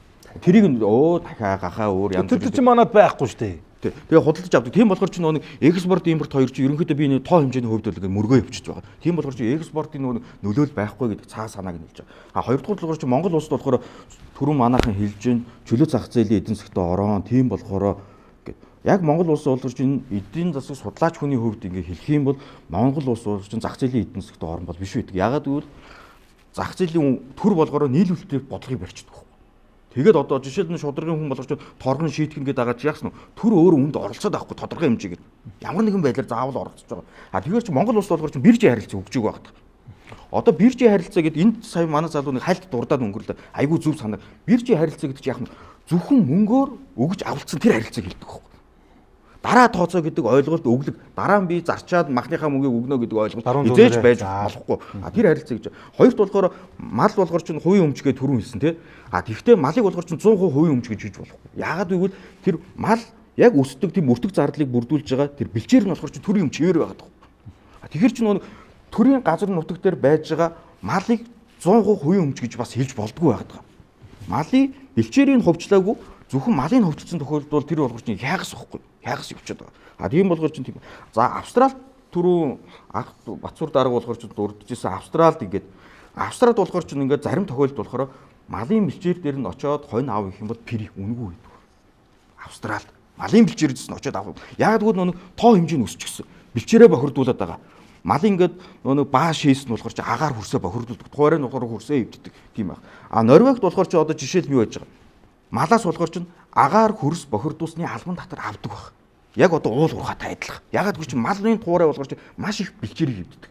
Би жишээл нь болохоор чинь тийм их өвддөг болохоор чинь манайх жишээл нь 15 малтай байсан байхгүй би жишээл нь. Тэгвэл бид нар чинь манай өхөр болгоор чинь нэг сайландаа нэг саамдаа болгоор чинь 5 литр чим 3-5 литр өгч чинь тэгээ өгшөөж битээр чинь нэг 4 өхрөөс саан 2-8% дүүрэн нэг саамдаа дүүргээд авчдаг байсан. Тэгэхээр чинь бид нар үр ашиггүй тоо. Ингээд одоо Монгол малын махыг чинь өрөөдөө тоож худалдаж авахгүй өөр монголчууд тоож худалдаж авдаг. Яагаад гэвэл чинь Монгол малууд болгоор чинь бааш хийсэн дээр хэвтрээд ингээд арьсанд нь ингээд нэг цэвэрлэгээ үйлчлэгийг хийж чаддаг. За төр оролцох боломж. Төр оролцохгүй ч гэсэн менежмент хийх бүрэн боломжтой шүү. Менежмент дээр жишээлбэл зүгээр Улаанбаатар хотын за аллагцсан 2 дүүргийг хасч байгаа. Улаанбаатар 6 болоо 7 дүүргөө тэр дүүрэг болгоны донд нэг л юм зах хийж эхэлдэг. Иргэн худалд хямдхан авахыг хичээж байна. Малчин дэгд үнэтэй зах хийж байна. Яг бол ганц хөрөнгө нь мал юм чи. Ганц хөрөнгө нь мах юм чи. Ганц орлогон дээр учраас. Яг бол малчинц эргээд бусад бид нар бүх хэрэглэж байгааг авна. Тэд нар үнэтэй учраас үнэтэй зарахыг бодно. Тэгвэл яг нэг дүүрэгт нэгийг л хийж эхэлдэг. Дөрөв хүн шиг зогсоолын дэд үтсэн шийдэж өгөөд. Тэгэл болоо шүү дээ. Нэг тийм төр амар бодлогын шаардлагагүй хаа. За. Гэхдээ би ингэж л бодод байна л да. Ер нь нэг төрийн оролцсон юм ингээд заримдаа бас нэг жоохон дампуу ч юм уу хэрэггүй ч юм шиг те. Ер нь ингээд яг энэ мах бэлтгэл энэ одоо махны асуудал дээр хэтэрхий нүдэ аж ахуй яамч гэдэг юм уу. Энэ нийслэлээс ороод бас дэмий ч юм уу. За мэдхгүй. За дараагийн сэдв. Түрүүн та нар малын чанар махны чанар гэж ярьлаа. Энэ бол яхааргүй эрүүл ахуйтайгаа л холбогдно те. Эрүүл малын мах бол чанартай л байна. зөвхөн харагдах өнгө үзэмжээсээ гадна тэгэл нөгөө хуучны хэлгэрээ нөгөө өнгөөх нь алгалсан гэдэг шиг тий. Одоо сүүлчинд гантгэлсэн мах энэ гэдэг бүр нэг реклам хүртэл гараа явж байна. За яг уу ийм байна. Манайх зарим нэгэн малын гоц халдвар төвчнийг бол одоо хүртэл устгаж чадаагүй байгаа. Улирлын чанартаагаар ингээ үе гардаг тий. За тэгэхээр энэ маань одоо бид нар 2 хөрштөөгөөс гадна 3 дахь хөрш. За түрүүн одоо энэ хин тод багш бол сайн мэдчихэж байгаа. Өөр бас нэг багшийн хамтаар гадаа зарилсан юм дээр юм бас нэг юм та ирсэн байсан тий. Бас энэ Монгол малын махын гарцны одоо яах вэ Персийн болон Арабын орнууд гэдэг. Тэгэхээр бидний мал маш цэвэр чанартай, эрүүл ахуйтай байж дэлхийн зах зээл дээр борлогдно л доо. Тэгэхээр эн чинь зөвхөн гадаадууд гоё махаа өгөөд дотоод хэрэглэгчтэй одоо юу гэдэг нэ түрүүний хил дээр шивтэр хангалсан махаа өгөөдэж болохгүй шүү дээ. Тэгэхээр нийт энэ одоо энэ 50-60 сая малаа яаж вэ эрүүлжүүлэх ёстой юм бол те бид ер нь одоо уулын мал эмнэлгээс сон ирсэн тэгээд дарга зэргийн чав солигдсон юм байлээ тэгээд би мэдэн чи мэдгүй л гэж надад хэлсэн тэгээд би баярлалаа гэсэн. Яг уу. Тэг яг уу олон улсын чинь махны дүрм гэдэг том дүрм байна. Дэлхийд даяар бүх орнууд мөрддөг. Тэгээ махандар бол одоо эн чинь маш их энзэг бүтээгдэхүүн шүү дээ. Нэгдүгээрт нь, хоёрдугаарт нь их эрсдэлтэй бүтээгдэхүүн. Яг гэвэл махаар ингээд дамжиж хүнд хордлого үүсгэдэг олон бактериуд байна. Махандар үржээд тэр нь хүнд дамжаад хордлого үүсгэдэг. Малаа өвчлүүлчихэд тэр өвчтөе малын махаар дамжаад хүн өвчлүүлдэг олон өвчнүүд байна. Гэхдээ зэрэг энэ одоо юмнаас хэдийгээр биднээс ингээд мах одоо их сайхан хоол гэдэг ингээд бэлдэж байгаа боловч тэрнийг хүн амаа одоо тэрнээс хамгаалах хэрэгтэй. Энэ хамгаалтыг хэн хийх ёстой гэхдээ төр хийх ёстой. Тэгэхээр малын маханд бол 3 төрлийн одоо аюул байхыг төр хянжих хэрэгтэй байхгүй гэдгийг. Нэгдүгээрт нь одоо ямар нэгэн өвчин үүсгэдэг ийм одоо бактери биологийн бохирдол байхгүй. Хоёрдугаарт нь одоо тэр малын ийм тэгээд мал эмнэлэгт хэрэгжилж байгаа пестицид, бусад химийн бодис одоо энэ уул уурхам уурхайтай одоо гарч ирж байгаа энэ янз бүрийн химийн бодисын үлдэгдэл энэ маханд байхгүй гэдгийг бас одоо хянжих хэрэгтэй. Гуравдугаарт нь тэр махыг бэлтгэхийн явцад ямар нэгэн одоо бодит биед одоо физик зүйлүүд маханд ороогүй гэдгийг одоо баталгаажуулж явах хэрэгтэй. Тэгэхээр энэ 3 одоо аюулыг хяндаг тогтолцоог төр бий болох ёстой. Тэгвэл энэ 3-ыг хянах асуудал бол зүгээр эцсийн бүтээгдэхүүнийг очиж барьж аваад шинжилээд хянчдаг зүйл биш. Ерөөсөө тэр малыг амьд байхаас нь ахгуулаад яг малчны одоо юу хэрэглэгчийн ширээн дээр ирэх хүртэлх тэр бүх шат дамжлага болгондоор нь хяндаг ийм тусгай тогтолцоог бий болгож өгчөөж энэнийг сая одоо тэрнийг хангадаг ийм тогтолцоог бий болгоол гэдгийг дэлхийд дахин одоо зааварлаж байгаа. Тийм учраас Монголд бол энэ тогтолцоог нь бий болгох ёстой. Тэхийн тулд малыг төхөөрхийн өмнө малын эмч эрүүл мэндийн үзлэг хийдэг байх ёстой. Төхөөрөө гараад ирэхдээ зэрэг эрүүл гадна талаас харагдахад эрүүл харагдаад байж магадгүй. Төхөөрөөд гараад ирэхдээ зэрэг тэр гулуудад нь гиз доторд нь илгэнд нь уушгинд нь янз бүрийн одоо хувиралт өөрчлөлт байна уугүй юу? Тэр тунгалгийн зангилаануудаар нь өөрчлөлт байна уугүй гэдгийг дахиад төхөөрсний дараа шалгаж ээж тэгээд малын эмч энийг хүнсэнд хэрэгжилж болно гэдэг баталгаа гаргах ёстой. За тэр баталгаа гаргасны дараа зөвхөн энэ мэдрэхүйн эрхтнэр хийж байгаа үздэг. Тэр баталгаа малын эмч гаргаж байна. Тэрний дараа бол лабораторийн аргаар энэ бактерийн бохирдолт нь зөвшөөрөгдөх хэмжээнээс гэтрээгүй. Тэр малын эмийн үлдэгдэл, химийн бодисын үлдэгдэл нь зөвшөөрөгдөх хэмжээнээс гэтрээгүй гэдгийг лабораторийн аргаар баталгаажуулах ёстой. За энэ нөхцөл хангагчид сая хэрэглэгчдэд эрүүл аюулгүй мах очих ёстой. За энэ залуу яг тэр малчтыг одоо ингээд орлогын нэмэгдүүлээ шууд малчтын зах зээл бий болгох гээд яриад байна л да. 2 стандарт байж болохгүй. Тэгэхээр яг тэр малчны захтаар зарж байгаа мах захын өөрийнх нь ариун цэвэр аюулгүй байдал, махных нь ариун цэвэр аюулгүй байдал нь яг бусад одоо газар тавигддаг ариун цэвэр аюулгүй байдлын шаардлага яг адилхан байх ёстой. Адилхан байгаа нөхцөлд бол тэр ямар цахаа хэн байгуулад ажиллах нь бол хамаагүй асуудал шүү. За. Та юу гэж бодож байна?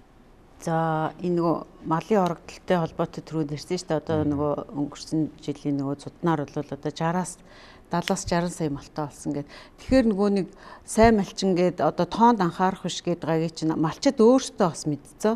Одоо ингэ тоон их байхаас илүү мал махаа чанаржуулъя гээд тэд нар чинь бас хичээдэг болцсон. Тэгээд одоо нөгөө нэг тоон дээрээ анхаарахаа болоод маха чанаржуулсан байна. За тэгээд одоо энэ өндөр том худалдааны төвүүд болохоор хажуудаа лабораторитой тийшээгээ болохоор бас гайгүй махнуудаа авч өгөөд ийн гэж байгаа. Тэгэхээр одоо энэ шин юм гарч ирэхээр бас л нэг дутагдaltaй тал байдаг шүү дээ. Одоо энэ малчтын захыг жишээлхэд бол одоо хажуудаа том лаборатори байгаа гэж бол сайн мэдэхгүй байна. Тийм бол байх бах тий. Байх нь байгаа юу тий. Тэгээд нөгөө тийшээ болохоор ингээд нөгөө чанаргүй махаа авч өгдөг ч гэдэг юм яг нэг тийм дүгнэлт ярьжсэн л да түрүүнд. Тэгэхээр нь би бодож байгаа. Ер нь бол тэгээд өмнө ч гэсэн мэрэгжлийн хэлтийн байгууллага нь хинаа явдаг байсан. Тэгээд хяналт сулрах тусмаа л тэгээд энэ бас чанар эрүүлгүй хавилгүй адилхан л алдагдаад байна л гэсэн үг шүү. Чанар дээр бол одоо ярих юм зөндөө байгаа ялтчихгүй. Түрүүн одоо судлаачийн хэлтгэр бол үнэхээр л одоо бид нар нөгөө малын тоонд өгдөг зөөр шагнал шүү дээ 1000 малчин гэдэг чинь. Бүр нэг хэсэг ингэдэг байсан өмнө. Бүр өмнө. Би одоо өмнө зөв санаж байгаа бол нөгөө хонь бол 4 сар хийлээд байдаг учраас жилдээ 2 удаа төлө авах гэж оролддог ч юм уу. Эннээс болоод одоо нөгөө гарсан төлн амьдрах чадвар муутай жижигхэн давжаа гардаг ч юм уу. Тэгээ яг дараа нь бас энийг өөрчилсөн байгаа. Дээрэс нь нөгөө манайд нөгөө байгалийн дур зоргийн хэлтүүлгээр буюу мал ингээд нөгөө дураараа хийлддэг учраас нэг хэсгээ бодоход ингээд дараа нь ингээд нядлагааны газар очиод ингээд хондлоог нь харахаар ингээд нарийн ноосч юм шиг тэгснэ хүзүүг нь бариад үзэхэд бүдүүвтер ноосч юм шиг бүр ингээд юм. Бүр ингээд нөгөө махны ашиж сэм бүр ингээд замрааг болцсон ингээд үржүүлгээс болоод нэг юм асуудал. Тэгээ хөдөө аж ахуйн сургууль дээр ийм талаар ярьсан л та үнэхээр одоо хагас эрчимцэн байр мал аж ахуй зүгээр юм байна. Ялангуяа ийм эрсдэл суурь амьсгалт. Тэгээ дээрэс нь малын чанарт нөлөөлдөг нэг том хүчин зүйл бол уур амьсгалын өөрчлөлт юм байна гэж үзсэн. Маланд 3 төрлийн тарга байна. Усан тарга, өөхөн тарга, махан тарга, өөхөн тарга. Яг ингээд хавар болоод зум болоод эрэхтэй зэрэгцээд мал усан тарга авч эхэлдэг. Бие махбодын онцлогоос болоод. За ингээд усан тарга аваад ингээд байж итэл дараа нь энэ усан тарга нь дараа нь махан тарга болж эхэлдэг. Энэ үед малын биеийн ерөнхий пропорц нь бол илүү бөөрийнхээ бүдүүн бараг болоод эхэлнэ. Үүний дараа ингээд өвлийн одоо нөгөө хавраасаа болоод өөгөн тарга аваад эхэлдэг. Гэвч уур амьсгалын өөрчлөлтөөс болоод 6 сард ингээд 5 сарын сүүлээс ингээд бороо ороод ингэдэг байсан бол одоо бүр ингээд хойр ажилтаас болоод 7 сарын сүүл мүлээр ингээд бороо их ороод ирэнгүүт яг нөгөө өөхөн тарга авч эхлэх үед нь зүлэг ногоо сайхан тэгшрөхөөр нөгөөд нь аваад идэхээр одоо ингээд ерөөсөө мал нядлагааны газар очихоор маш их өөхтэй болоод эхэлдэг. Тэгээд махны гарц багтай. Тэгээд экспортод мах гаргах ихээр нөгөө нэг амьдын жин нь ингээд жоохон байгаад идэг. Тэгээд яг махны ингээд харьцааг нь аваад үзэхээр мах бараг байхгүй болоод эхэлнэ.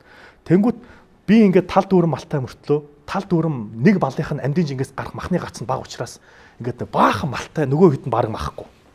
Тэрний оронд бараг явж амьдрах чадвар сайтай хагас байран малгайтай юм чадaltaй малыг юу нөржүүлсэн зүгээр юм байна гэдэг сегментээр буухаар бас нэг эсэргүүцэл гардаг нь юу гэхээр хэрвээ бид нар эрчимцэн мал аж ахуйр орох юм бол хүчит тижэл, даршилсан тижэл, амаа буудаан энэ төр тижээх хэрэгтэй болоод эхэлдэг. Яг гоо тэгээд эрдэнэ шиш энтрийг бол үхрээ тижээгээд хэвээр болоод эхэлдэг. Тэгтлийн чи өөрөө энэ бүх санхүүгийн зардал нь малчны халааснаас гарах гэдэг учраас малчид бол эндээс маш их дургуутдаг. Тэгээд эрэнгүүт яг эрчимцэн буюу хагас эрчимцэн байр мал аж ахуйтай малыг ингээд үржүүлэх гэхээр энэ бол яг тодорхой хэмжээний санхүүгийн чадвар дааж чадах компаниуд л хийж чадаад байгаа.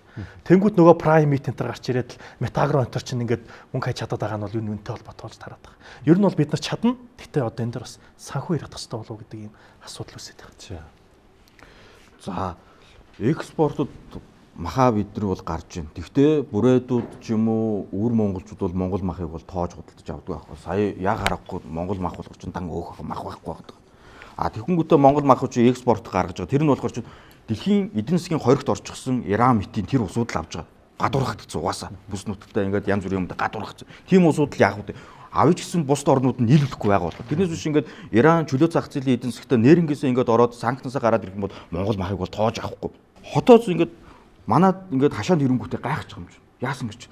Өөх эн чинь нөх хөдөө ингээд явсан чинь танаа малын хороо чинь айлаас монгол малчин айлаас гой цэвэрхэн юм шүү дээ. Гайхаж байгаа. Манаа ингээд хашаанд ингээд орох юм бол бааш ис, үхрийн бааш ис, янз бүрийн малын бааш ис байхгүй. Цэмцэлгээ ажиж байхгүй. Ягаад бид нар цэмцэлж ажиж цөөхөн болгоод. Гэхдээ тэр нь болохоор чанартай. Мах бол аягүй сайтай.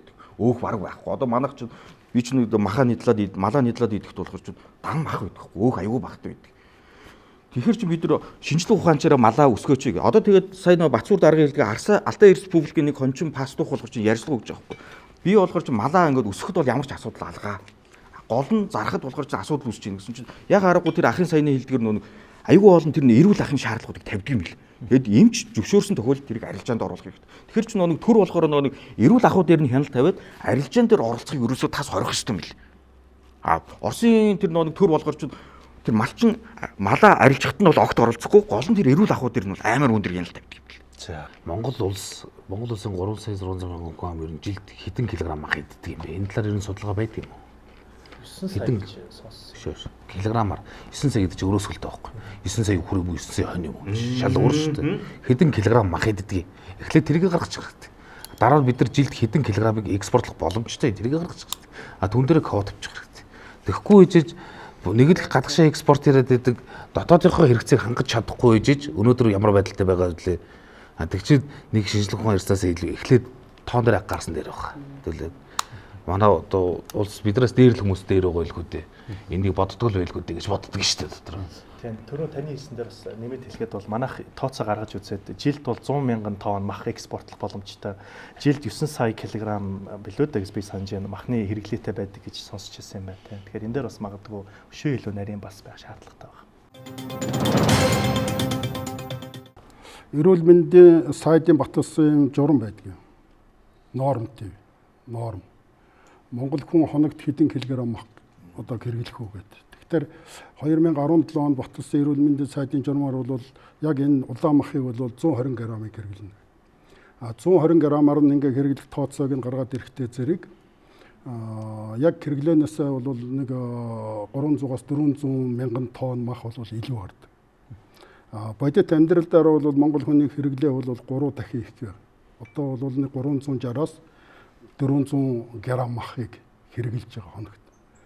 Экспортоо хасаад цаана үлдэж байгаа. Тэгэхээр биднээс бол улаан махны хэрэглээ ихтэй байна гэж ингэж ойлгох хэрэгтэй. Тэгээд улаан махны хэрэглээ бол зайлшгүй шаардлагатай. Хүний бие организмын тесурат буужил одоо тэгээд хүч чадал нэмэгдүүлэхэд энэ улаан мах чинь маш их үнэтэй зүйтэй маа. Гэхдээ хэтрүүлээд хэрэглэх юм бол эргээд сөрөг нөлөөт. Тэр зөрөг судасны өвчин, таргалалт, тэгээд энэ хор тавдар энэ бүх юмнууд чинь бас энэ үнэтэй уялдэн шүү дээ. Тэгэхээр аливаа ямиг бол бид нар зохистой хэмжээнд хэрэглэх.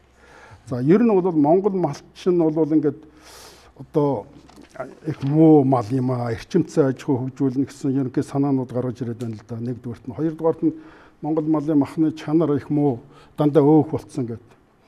Тэгэхээр энэ уур амьсгалын өөрчлөлтөөс нөлөөлж байгаа гол юмнууд нь юу байна вэ гэхээр нөгөө нэг тэр мах гэдэг бол уураг. Уургийг нийлгэж идэх байхгүй юу? Уураг одоо нийлгэж идэх гэсэн үг. Өөх гэдэг бол нүүрс ус, тийм үү? Тэгтээ чин зэрэг нүүрс усан дамгаалаад уураг нь баг болчтой зэрэг махны үнцэн бол алга болчихж байгаа. Яагаад уургийн нийлгэжилт байхгүй багдаж байгаа нөхтэй зэрэг идэж байгаа өвс сургууль дотор нь уураг нийлгжүүлдэг нэг амийн хүчлүүд нь баг болоод оронд нь өөх тос ихтэй ургамал ингээд ургаад их ургаад ирэхтэй зэрэг тэр өөх тос ихтэй эфирийн тос ихтэй ургамал идсэн мал тарган өөхөл харагдаад байхаас ш нөгөө уург нь мах нь одоо хар мах нь байхгүй болчиход байгаа байхгүй.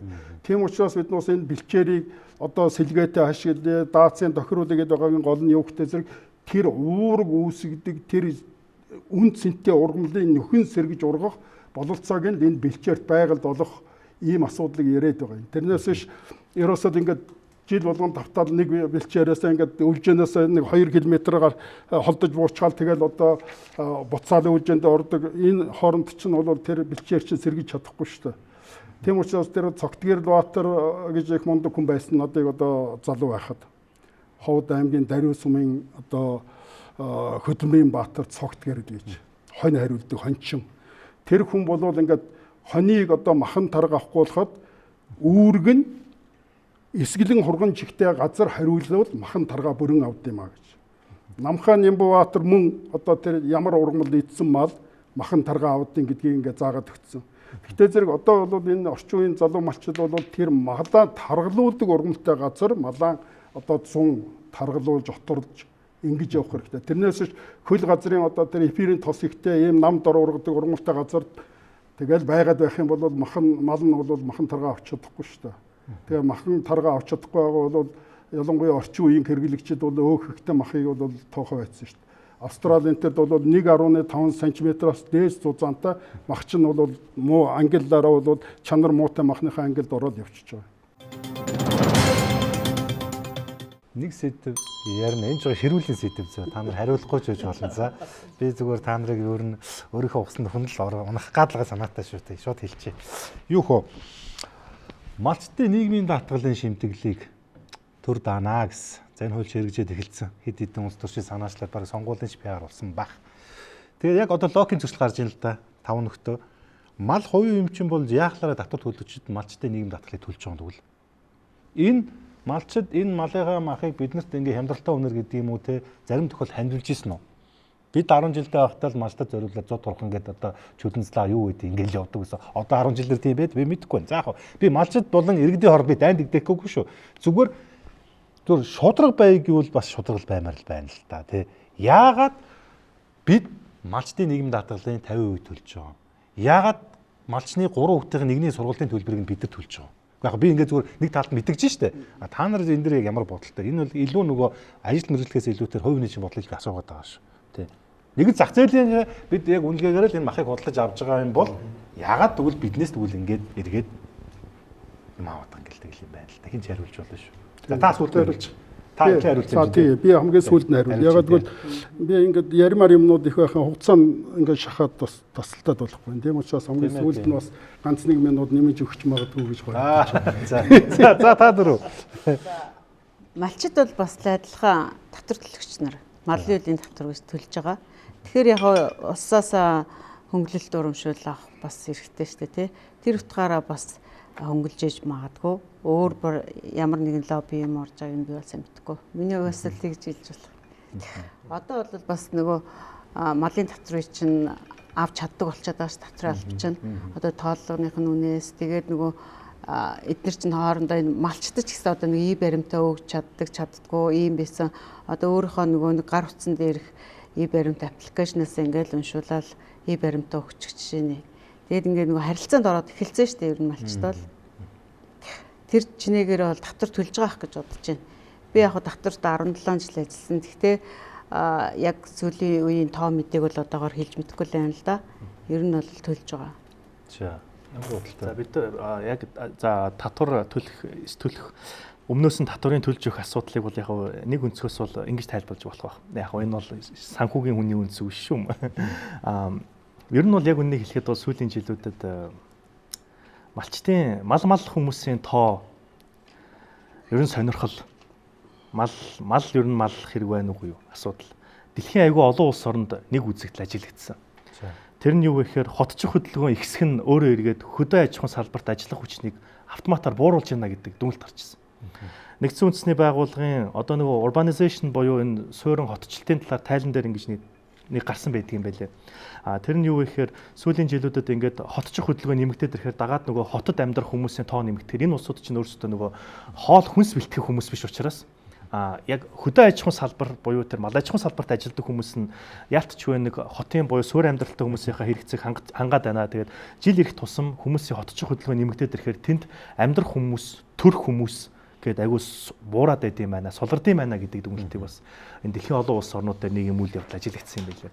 Тэгэхээр яг зөвхөн хэрвээ энэ үнцгийг Монгол дээр ингээд тавиад аваад үзэх юм бол ер нь магадгүй ирээдүйд бас хөдөө орон нутагт мал маллах хүмүүсийн тоо, мал маллах сонирхолтой хүмүүсийн тоо, тэнд бас төрх малчтын тоо гэдэг ч юм уу ер нь нэлээд буурах болов гэсэн бас нэг талын айдас энд бас үүсч магадгүй. Тэгэхээр нэг талаараа хэрвээ бид нар малчтыг ингээд одоо нэг хүүхдийн сургалтын төлбөрийг төлдөг ч юм уу хөдөө аж ахуйн сургууль дээр малчин бэлтгэх гаргаад тэр төлбөргүй байдаг ч юм уу иймэрхүү асуу ингээд нөхцөл байдлаар ингээд тодорхой хэмжээгээр ингээд учир зүггүй мөнгө атгуулж дэмжихээсээ илүүтэйгээр илүү нэг юм сэтгэлгээний хувьд ур чадварын хувьд хүн амын хувьд ингээд дэмжиж ирэх нь өөрөө эргээд бас хожим ирээдүйд бундаг олон малчид төрөх нөгөө бидний яриад байгаа малын чанар нэмэгдүүлж чадах үстэй чадварлаг малчнууд аяанда бий болох шинжлэх ухаанч мал маллах чадвартай хүмүүсийг бий болох бас нэг энэ нэг арга юм байна л гэж тэн дээр бол харагдаад байгаа юм. Хоёр үжиж. За нийгмийн даатгалын шимтгэлийг төр дааж яах гэдэг чинь яг төрийн хавтгаарсан төрийн мөнгөж байхгүй л дээ татвар төлөгчдийн мөнгө л яваад байгаа юм да. Хавтгаарсан халамжийн нэг хэлбэр болчихж байгаа. Яагаад гэвэл Монгол ардын нам маань өөрөө орон нутгийн сонгуульд ялагдах магадлал бий болоод ирэнгүүт чинь малчтынхаа саналыг авахын тулд яагаад тэгэхээр чинь орон нутагт болохоор нэг Улаанбаатарт хүн амын маань тал орон нутагт болохоор тална гэд юугаа амьдэрчж байгаа. Тэгэхээр чинь нэг орон нутгийн нэг хүний санал айгүй үн цэнтэй болчихдог байхгүй. Яг Улаанбаатарт бол нэг 5-10 хүний санал алдах гэх тэр нэг асуудал биш. Яг хүн ам олон тул. Орон нутагт ингээ баг хороон дээр ингээ баг дээр хүрээд ирэхээр юуг болчих жоо. Тэгэхээр чи энийг төр даана гэдэг бол ерөнхийдөө миний үзлээр болохоор чинь маш буруу. Альва юмыг ингээ тэгээд малын хөлийн албан татвар ихээр чинь тэр болгоор чинь төсөвт эзлэх хувийн чинь болохоор чинь 0.1%-аас бага болчихж байгаа. Ямар ч нөлөөлөл огт байхгүй. Малчид болохоор чинь орлогоосоо татвар төлдөг.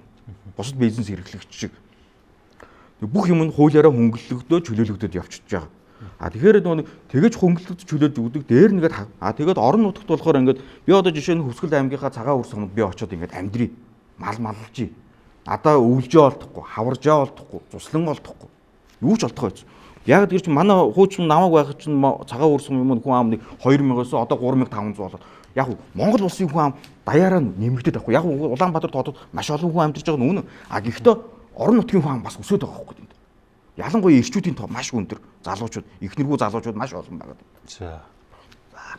Миний хувьд бол харин зөв гэж боддог ш. За аргументыг гоё хамгаалаарай тий. Ягаад тэгэхээр бид Монгол улс чинь барилга бариад хөгжихгүй шүү дээ. Хүн юу гэдгийг мах идэв шүү дээ. Тэр махыг хэн бэлдэх малчин бэлдэх шүү дээ. Харин одоо сүүл би саяхан нэг видео уншиж байсан. Мэдээж яг хуу сошиал дээр л явж байсан. Нийслэлээс 212 сая төгрөг авцсан байна гинэ.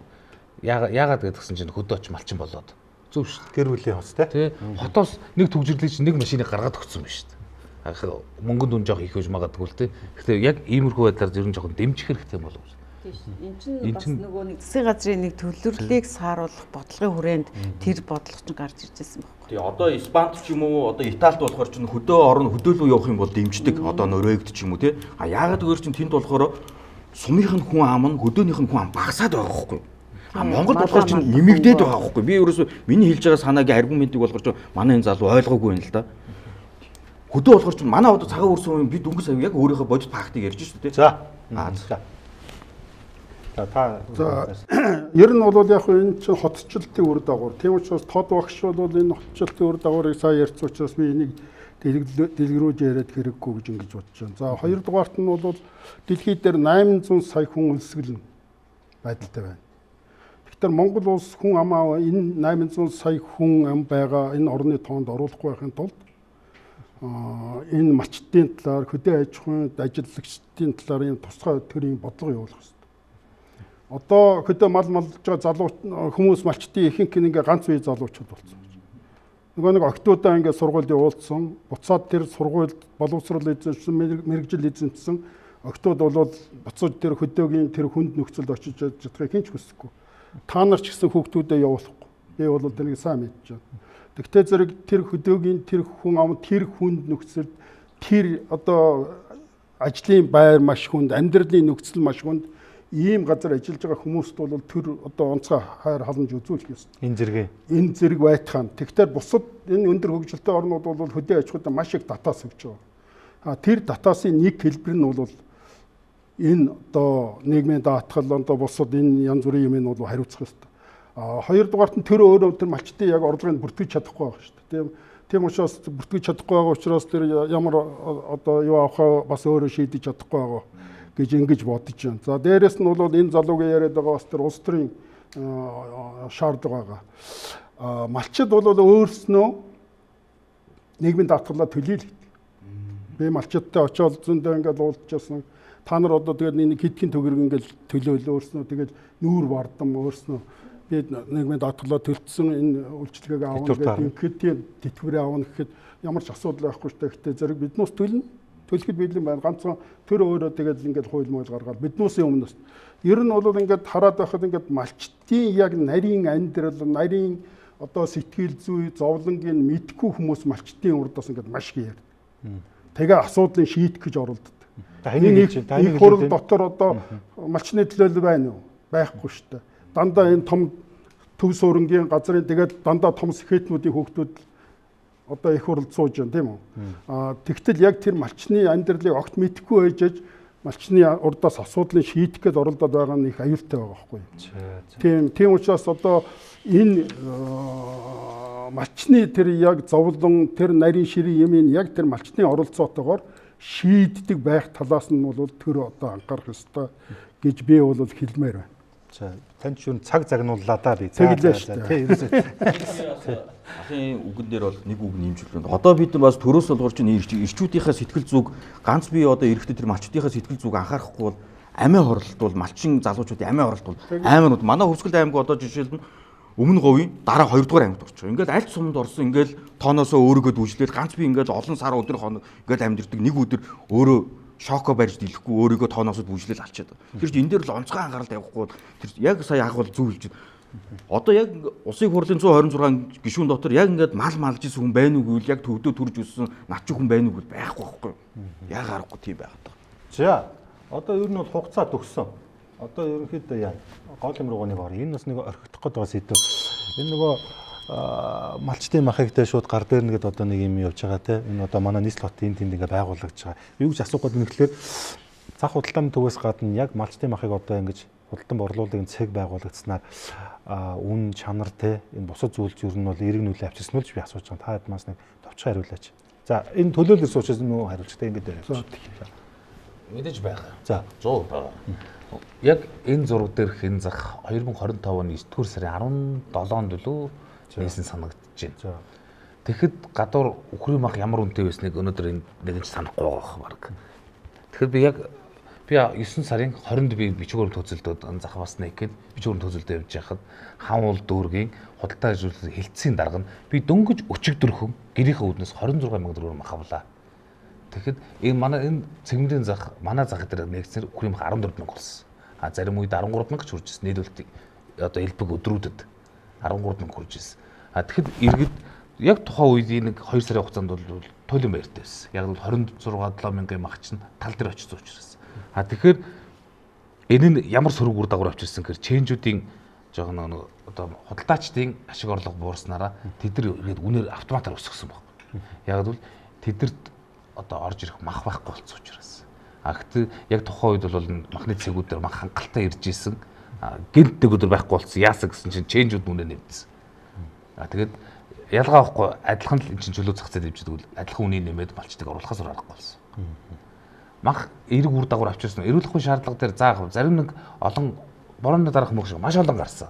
Одоо ганц хоёрхан л байгаа бах. Эрүүл мэндийн шаардлагыг маш сайн хангасан гэж одоо миний хувьд л үздэг.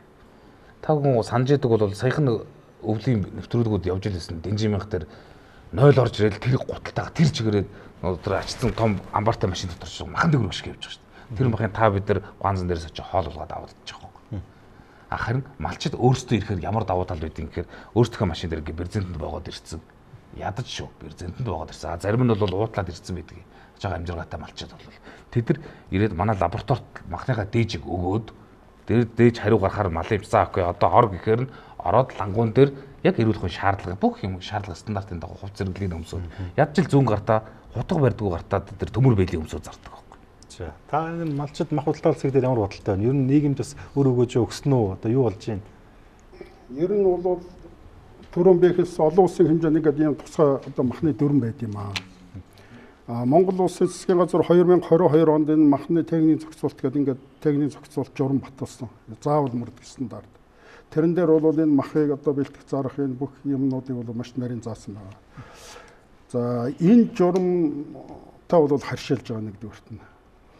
Тийм учраас засгийн газар бол яг хөвгтэй зэрэг яг малчны өөрийнх нь бэлдсэн махыг тусдан зардаг захыг бий болгож өгөх гэдэг төв суурин газрууд. Энэ дээр яг одоо тэр онцгой шаардлагууд тусдаа яг тэрэнд нь нийцсэн шаардлагуудыг тавих хэрэгтэй.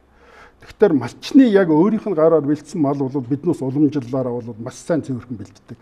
Харамсалтай нь энэний дундуур нөгөө өөр бусад хүмүүс орж ирээд ингээ мах бэлтгэхтэйгээ зэрэг энэ журам нь алдагдчихад байгаа. Дээрээс нь амьд байж байгаа малыг мах болгож хувирах процесс бол маш их нарийн төвөгтэй процесс. Энэ бол доод тал нь 48 цаг. Дээд тал нь 72 цаг болж иж сая мах бий болно.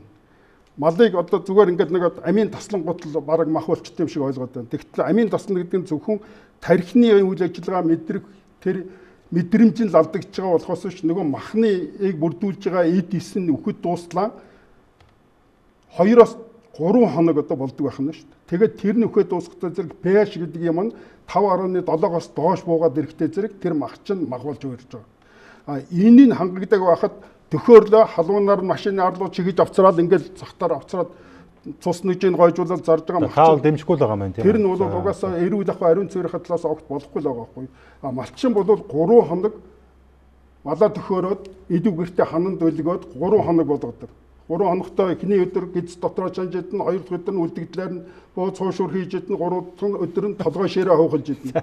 Тэгэхэд яг нөгөө махчин 3 хоног болоод тэр бүх процесс нь явагдаад дуусаад ямар ч одоо аюулгүй маш гоё амттай гоё мах болж хувирдаг байхгүй. Тийм юмыг тасалдуулаад технологийн ийм том алдаа гаргаад авцраа зарж байгаа махыг бол хүлээн зөвшөөрч болохгүй шүү дээ. Намайг загнаад л байгаа юм да тийм. За. За би. За, хариулъя. За. Энэ сая ах хэлсэн нөгөө нэг засгийн газраас авсан журам ерөөс хэрэгждэггүй байдаг ш. Тэр журман дээр чи бүр ингээд наривчлаа заасан байдаг байхгүй. Зах худалдааны төв дээр энэ махыг бүр жижиглээд пакетлаад нөгөө энэ гой нөгөө ялгарууд нь пакетлдээ штэ тэгээ зарна гэж заасан байдаг. Тэгэнгүүт бид нар ингээд хэн шалгалтаар явж ангуу тэгээ зарж байгаагаа лангуу бас байдгүй тий. Тэгэхээр ингээд одоо худалдаа авах чадвар өндөртэй дүүргийн ч юм уу захууд бүр дураараа мөнгө нэмдэг. Одоо бид нар ингээд жишээлбэл шалгалтаар явж байхад ингээд одоо нэг энгийн хувцастай ингээд нэг байцагч жол жишээлгээд үн асангууд 25,000 гिचэл. За одоо ингээд нэг нэлээ гайг хувцастай хуучаал сухад 30 гэж гэдэг юм уу ингээд нэг хүнээ харж байгаа л үнэ хэлээ сууждаг. Тентдээ үн тогтоогоо тийм замбрааг үн ингээд явчингууд нөгөө бус жижиглэн захын ч юм уу бас дуурайгаа тэнд тийм болцсон байна те. Одоо тэр үний манлайлалаараа саруул зах мах бол бүр амар юу шүү дээ их найд майд тэгэл. Тэр чинь бол тэгэл одоо бид нар тэгэл хяналт шалгалт тэгэл өдөр болгон үн өч асуугаад бүр манай байцагч нарыг таньдаг болцсон. Яваал очингууд юмныхаа цаагаар орол нугтаал үнэ хэлэхгүй. Тэгээд ингээд бид нар ямар шаардлага одоо бид нар зар сурчлагын хууль дээр хяналт тавьж ажилладаг хүмүүс махныхаа үнийг ингэж байршуул. Тэгэхгүй болохоор ингээд бараг цаана 2 3 үнэтэй хүнээ харж агаад гаргаад тавьчихдаг. Тэгэнгүүт бид нарыг хянахаа очихоор 25 гэж хэлчихэл яваад өнгөд 30,000 гэснээр гаргаад тавьчихжээ штэ. Тэгэхээр ингээд нөгөө нэг хяналт тавиад байгаа одоо үндэслэгүүгээр нэмээд их юм бол бид нар ч бас торгох санкц байгаа штэ тий. Тэгэхээр ингээд нөгөө бид нарыг ингээд өнгөрөөгөөл одоо ингээд хяналт шалгалтаа одоо сүүлдээ нэг хэдхэн байцагч юм таньдаг болчихж штэ. Тэгэхээр одоо яг тэр журмынхаа дагуу ингээд тавих одоо тэр махны вакуумжуулсан үйлдвэрүүдэд нэмэхтэй бодлогоор төрөөс тэрийг бас дэмжиж өгөх юм бол тэр чанар эрүүл стандарт хангасан мах худалдаалагдах магадaltaй. За. Болж өгөл төрөөс уртаг шингээх гэдэг шүү дээ наа чинь. Ерөөсөө л нэг жуулган дээр уртаг шингэнэ. Тэрийг бас судлах хэрэгтэй. Уртаг шингэ нэмэгдэх тусам хэрэглэгчийн гар дээр ч үн нэмэгдэнэ. Малчин уртаг нэмэгдэхэд малчин үнэ хямдруулах юм гэхээр үгүй шүү дээ. Малчин өнөрөөл үгүй. Тэгээ уртаг нэмнэ гэдэг чинь зөвлөд өгөхөд тэр бол нэг эдийн засгийн асуудал байхгүй. Улс орон засгийн газар бол эдийн засгаа хөгжүүлэхийн тулд бол аль болох бүтээгдэхүүн дээр үнцэнтэй бүтээгдэхүүн дээр уртаг шингээж уртаг нэмжээж үндсэн бий болохыг л одоо бодно шүү дээ. Батцуур дараас нэг юм тодруулах юм. Хоёр толчод хоёроо одоо ток шоу болж шүү дээ. Шоу шиг болж байна. Та дэлхийн өндөр хөгжилтэй орнуудын тамирчид ямар мах иддэг мэдсэн үү? Мэдгүй. Булчин мах иддэг. Булчин мах. Яг бол та бүдрийн булчинс адилхан байхгүй малынхтай. Энд хамгийн уурга байхгүй. Тэнгүүд монголчууд хамгийн хэрэггүй нь булчин мах байдаг. Бид нар тэгвэл өртөг шингээгээд энэн дээр экспорт хийх хэрэгтэй байхгүй. Бүх малын маха бүгдийг нь гаргах биш. Тэр монголчууд иддэггүйг нь гаргаалдаг тэгвэл. Тэрэн дээр ажиллахгүй шүү. За түрүү мах худалдаалах цэг дээр хэлэхэд бол давуу тал сул тал хэлжсэн тий. Давуу тал бол миний нөгөө ирснээс хойш яриад байгаа зүйл буюу хоёр их ашигыг яг нийлүүлж чадсан зүйл. Нэг тал нь гайгүй үнээр мах худалдаад авч сонирхолтой, нөгөө тал нь гайгүй үнээр махаа зарч сонирхолтой. Тэгээ бас өөрөө бас ашиг авч сонирхолтой. Тэгэхээр энэ хоёрын эрх ашиг бол яг гой нийцүүлж чадсан цэгийн үр дүн бол эгийн харагдаад байгаа. За мэдээч бас нэг жоохон нэг одоо сул тал гэж мэдээч байгаа ялтчгүй бас бүх зүйл даваа сул тал байгаа. Сул тал бол би зүг санаж байгаа бол хүнсний аюулгүй байдлын тухай хуулийн гэж санаж ин махад баг буруу хэлж магадгүй 12 дугаар зүйл дээр нь гэж санаж ин бас баг зэрэг алдчихж магадгүй. Тэрэн дээр бол хэрвээ хүнсний бараа бүтээгдэхүүнүүдийг ингээд зах худалдааны төвүүд дээр борлуулах гэж байгаа бол бас нөгөө үйлдвэрүүдийн юугаар ингээд дамжлагад амьсан бас нөгөө пакетыг тийг тайлбарлсан байсан санагдаж байна. Тэгэхээр энэ бол маш нүдэ осон зөв бизнес нэг талаар харахад зөв боловч одоо нөгөө энэ дээр ариун цэврийн зөв менежмент хийчихэд уул нь лабораторид орд юм ба штэ. Би бол энийг сонсог ус яг одоо л мэдчихэв. Нэр лабораторид байсан байна. Тийм бол одоо магадгүй зөв савлгаа бас ахаал нэг жоохон зөв менежмент байхад л энэ одоо бизнес бол бас яг ингээд өөрийн сул талаа нөхчөд л зах зээл дээр бодит авах чадах. Тийм бизнес бас хэрэгтэй шүү дээ. Яг бол энэ адилхан цах байхгүй юу? Тийм учраас дабл стандарт байж болохгүй. Яг л ямар стандартыг шаардлага тавьж байна. Яг тэрнийг л мөрчөө бол энэ захтай ямар ч яриад байх юм байна. Хэрвээ дабл стандарт гаргаад ингээд өөр одоо ариун цэвэр аюулгүй байдлын шаардлага хангаагүй гарал үүсэлт тодорхойгүй юм зарж байгаа бол энэ сах бол ажиллаж болохгүй л. За онон хэлэх байгаа мал худалдаалах цэгийг болохоор ч миний хувьд болохоор ч маш буруу гэж үзэж байгаа. За бас. Яагаад вэ гэж буруу гэж үздэггүй чинь биржийн харилцаа байхгүй. Биржийн харилцаа өвөр Монгол дээр ингээд яваад ингээд харангуй чи өвөр монголчууд яасан нэг цэг дээр бүгдээрээ ирж малаа зардаг. Тэгвэл ч сая шударгын дарга маань болохоор чинь түрүүн хэлсэн биржийн харилцаа гэдэг чинь юу юм? Зах зээлийн эдийн засаг чинь яг юу юм? Манайхан тэрийг одоо жишээлбэл түүц ажиллах ч юм уу, гуанц ажиллахыг бид нар зах зээлийн эсвэл 8 нэрийн хүнсний дэлгүүр ажиллахыг бид нар зах зээлийн эдийн засагт амьдраад байна гэж бодож байгаа. Энэ болохоор чинь биш. Бирж зах зээлийн эдийн засаг чинь юу вэ? Бирж гэдэг чинь өөрөө самбар дээр үнэ тавихыг хэлдэг байхгүй. Тэр үнээрээ арилжаа хийхийг болохоор чинь биржийн арилжаа буюу зах зээлийн эдийн засаг гэж нэрлэдэг. Тэгэхээр ч нэг тэр үнэн өөрөө далд болчихор чинь тэр чинь зах зээлийн харилцаа биш байхгүй. Тэгэхээр ч одоо бидний энэ мал худалдаалах цэг ч юм уу түрүүний хэлдгэр нэг гайгүй хувцастай хүнд болохоор чинь 30 мянгаар зараад муу хувцастай хүнд болохоор 20 кг битгэл байлгүй дээ бичдэг юм уу? Яг тэр нөө самбар дээр үнээрэл тэр зарж байгаа тэр яг нэг зах зээлийн эдийн засаг гэж нэрлэдэг шүү. Тэгэхээр чинь манай Монголын одоо худалдаачд болохоор чинь өөрсдөө зах зээлийн эдийн засагтай гээд байгаа нь бол биш шүү бид нар. Эдний харилцаа бол яг хөө зүгээр энэ залуугийн ярьж байгаа дараа бол тэр мал одоо дуудлага худалдаа явуулах ерөөсөө дид бүтсэн байхгүй байгаа. Тэрнийг одоо хөрөнгө оруулаад тэр мал худалддаг ийм бааз байх ёстой. Тэр логистикийн төвийг бий болгох хэрэгтэй. Тэгэд махыг бас дуудлага худалдаанд оруулдаг энэ бөөний худалдааны та нар урам хайрлаач. Одоо цэгийг бий болгох хэрэгтэй байхгүй. Одоо бол сайжрын штэ. Гэхдээ хүчит шонхор сайжрын байгаа үстэй. Хүчит шонхор цах бол мах худалдах төв цэг байгаа штэ.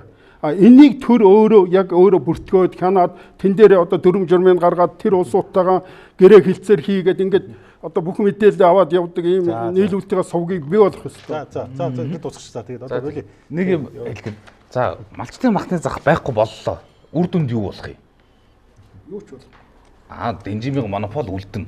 Тэгээд дэнжим мянган тэр юуг зохицуулаад явна шүү дээ. Тэгэл 20 жил зохицуулаагүй шүү дээ. Гэхдээ харин одоо зохицуулах хэрэгтэй гэдгийг яриад байгаа. 20 жил зохицуулаагүй. Тэр зөв 20 дээр зохицуулаагүй. Гарч ирээд шудраар өрсөлдөж шүү дээ. Өрсөлдөгч гарч ирж болно. Гол нь нэг дабл стандарт битгий бий болгоол гэж байна. Одоо дэнжимийн дээр очиод үз. Манай дээр нэг очиод үз. Өөр захууд дээр очиод үз. Аль нь бүгд адилхан шаардлага тавих хэрэгтэй. Тэр бол төр нөгөө нар шиг хэнийг ч ялахгүй адилхан одоо гээгүүлдэг байх хэрэгтэй байхгүй. Уг нь бол ийм байхгүй юу? Дулмаа ирээд байгаа мөнгөндөө махахгүйсэн чинь яг пакетаа тавьсан. Та энийг л авахгүй бол гарга гэдгсэн чинь тэр мөнгө нүргүүл яах. Тэр дэнжимийн агчлан бол ихэнхдээ нөгөө бөөний худалдаанд явуулж байгаа шүү дээ. За цаг дууссан. За найзуудаа цаг дууссан. Байж одоо дүгнэлтээ явах. Та одоо бүр явуулаа. Хүн цаг 30 цагийн чад одоо зүгээр гараа явуулаа. Тийм амар те. Бас л дураараа биш шүү. За хилцүүлгээ хийлээ те. За өнөөдөр хэдүүл ямар ч байсан махны энэ үн ханш за хүртээ хэмжээ нөөц эрүүл ахуй монопол болон өрсөлдөөн за тэр ч удаа экспортын галцтай логистик хүртэл тээврийн хүртэл ярьсан шүү тий. Яг цаашаа энийг хэдүүлээ илүү дэлгэрэнгүй ярина. За тэгэхээр өнөөдөр хилцүүлгээний дүгнэлт нэг ганцхан зөвгүүлбэр хэлчих. Хилцүүл танаас эхэлсэн. Тэгэхээр одоо эндээс дүгнэлтээ хийчих. Одоо сөөжилж идэх үү. Тэгээ та хамгийн сүүлд нэлчихтэй. Тэгээд одоо бол нэг битүү хувт яриараа тий. Өнөөдөр хилцүүлгээ дүгнээд танаас ямар санаа оноо байгаа гэдгээ эсвэл нэг ер нь юу дүгнэж байгаа талаараа л нэг ярьчих гэж бодож байна. За тэгээд бизнес эрхлэгч хас тунгалаг. Өнөөдрийн болсон хэлэлцүүлэг бидэд хоорондоо тим юм гэж дүгнэхээс илүү энэ нэвтрүүлгийг үзсэн ард түмэн дүнгээ тавьд орвол дүнгээ тавьчих واخ. Хэн юу гэж ярьж байна? Улсыг төлөөлж байгаа хүн юу гэж ярьж байна? Хувийн хөгжлийг төлөөлж байгаа хүн юу гэж ярьж байна? Миний хувьд эргээд дүгнэхэд төр оролцохдоо хэмжээ хязгаартай байгаач нэгдүгээрт. Хоёрдугаарт бид нар дотоодынхаа хүнсийг 100% хангасныхаа дараагаар эсвэл тооцоолоо хийчихэд гадагшаа гаргаач. Гадагшаа гаргахдаа жинхэнэ нэмэн өртөг шингээгээд үнэтэй гаргаач. Бид нар гадагшаа гаргаж байгаа дэлхийн зах зээлээс хэдэг хямдхан гаргаж байгаа шүү дээ. Гадагшаа гаргаж байгаа үнэ дэлхийн зах зээл дээр худалдаж байгаа үнэ тэрийг л зохицуулчих юм болчих юм болоо. За. Санхүүгийн шинжээч онон.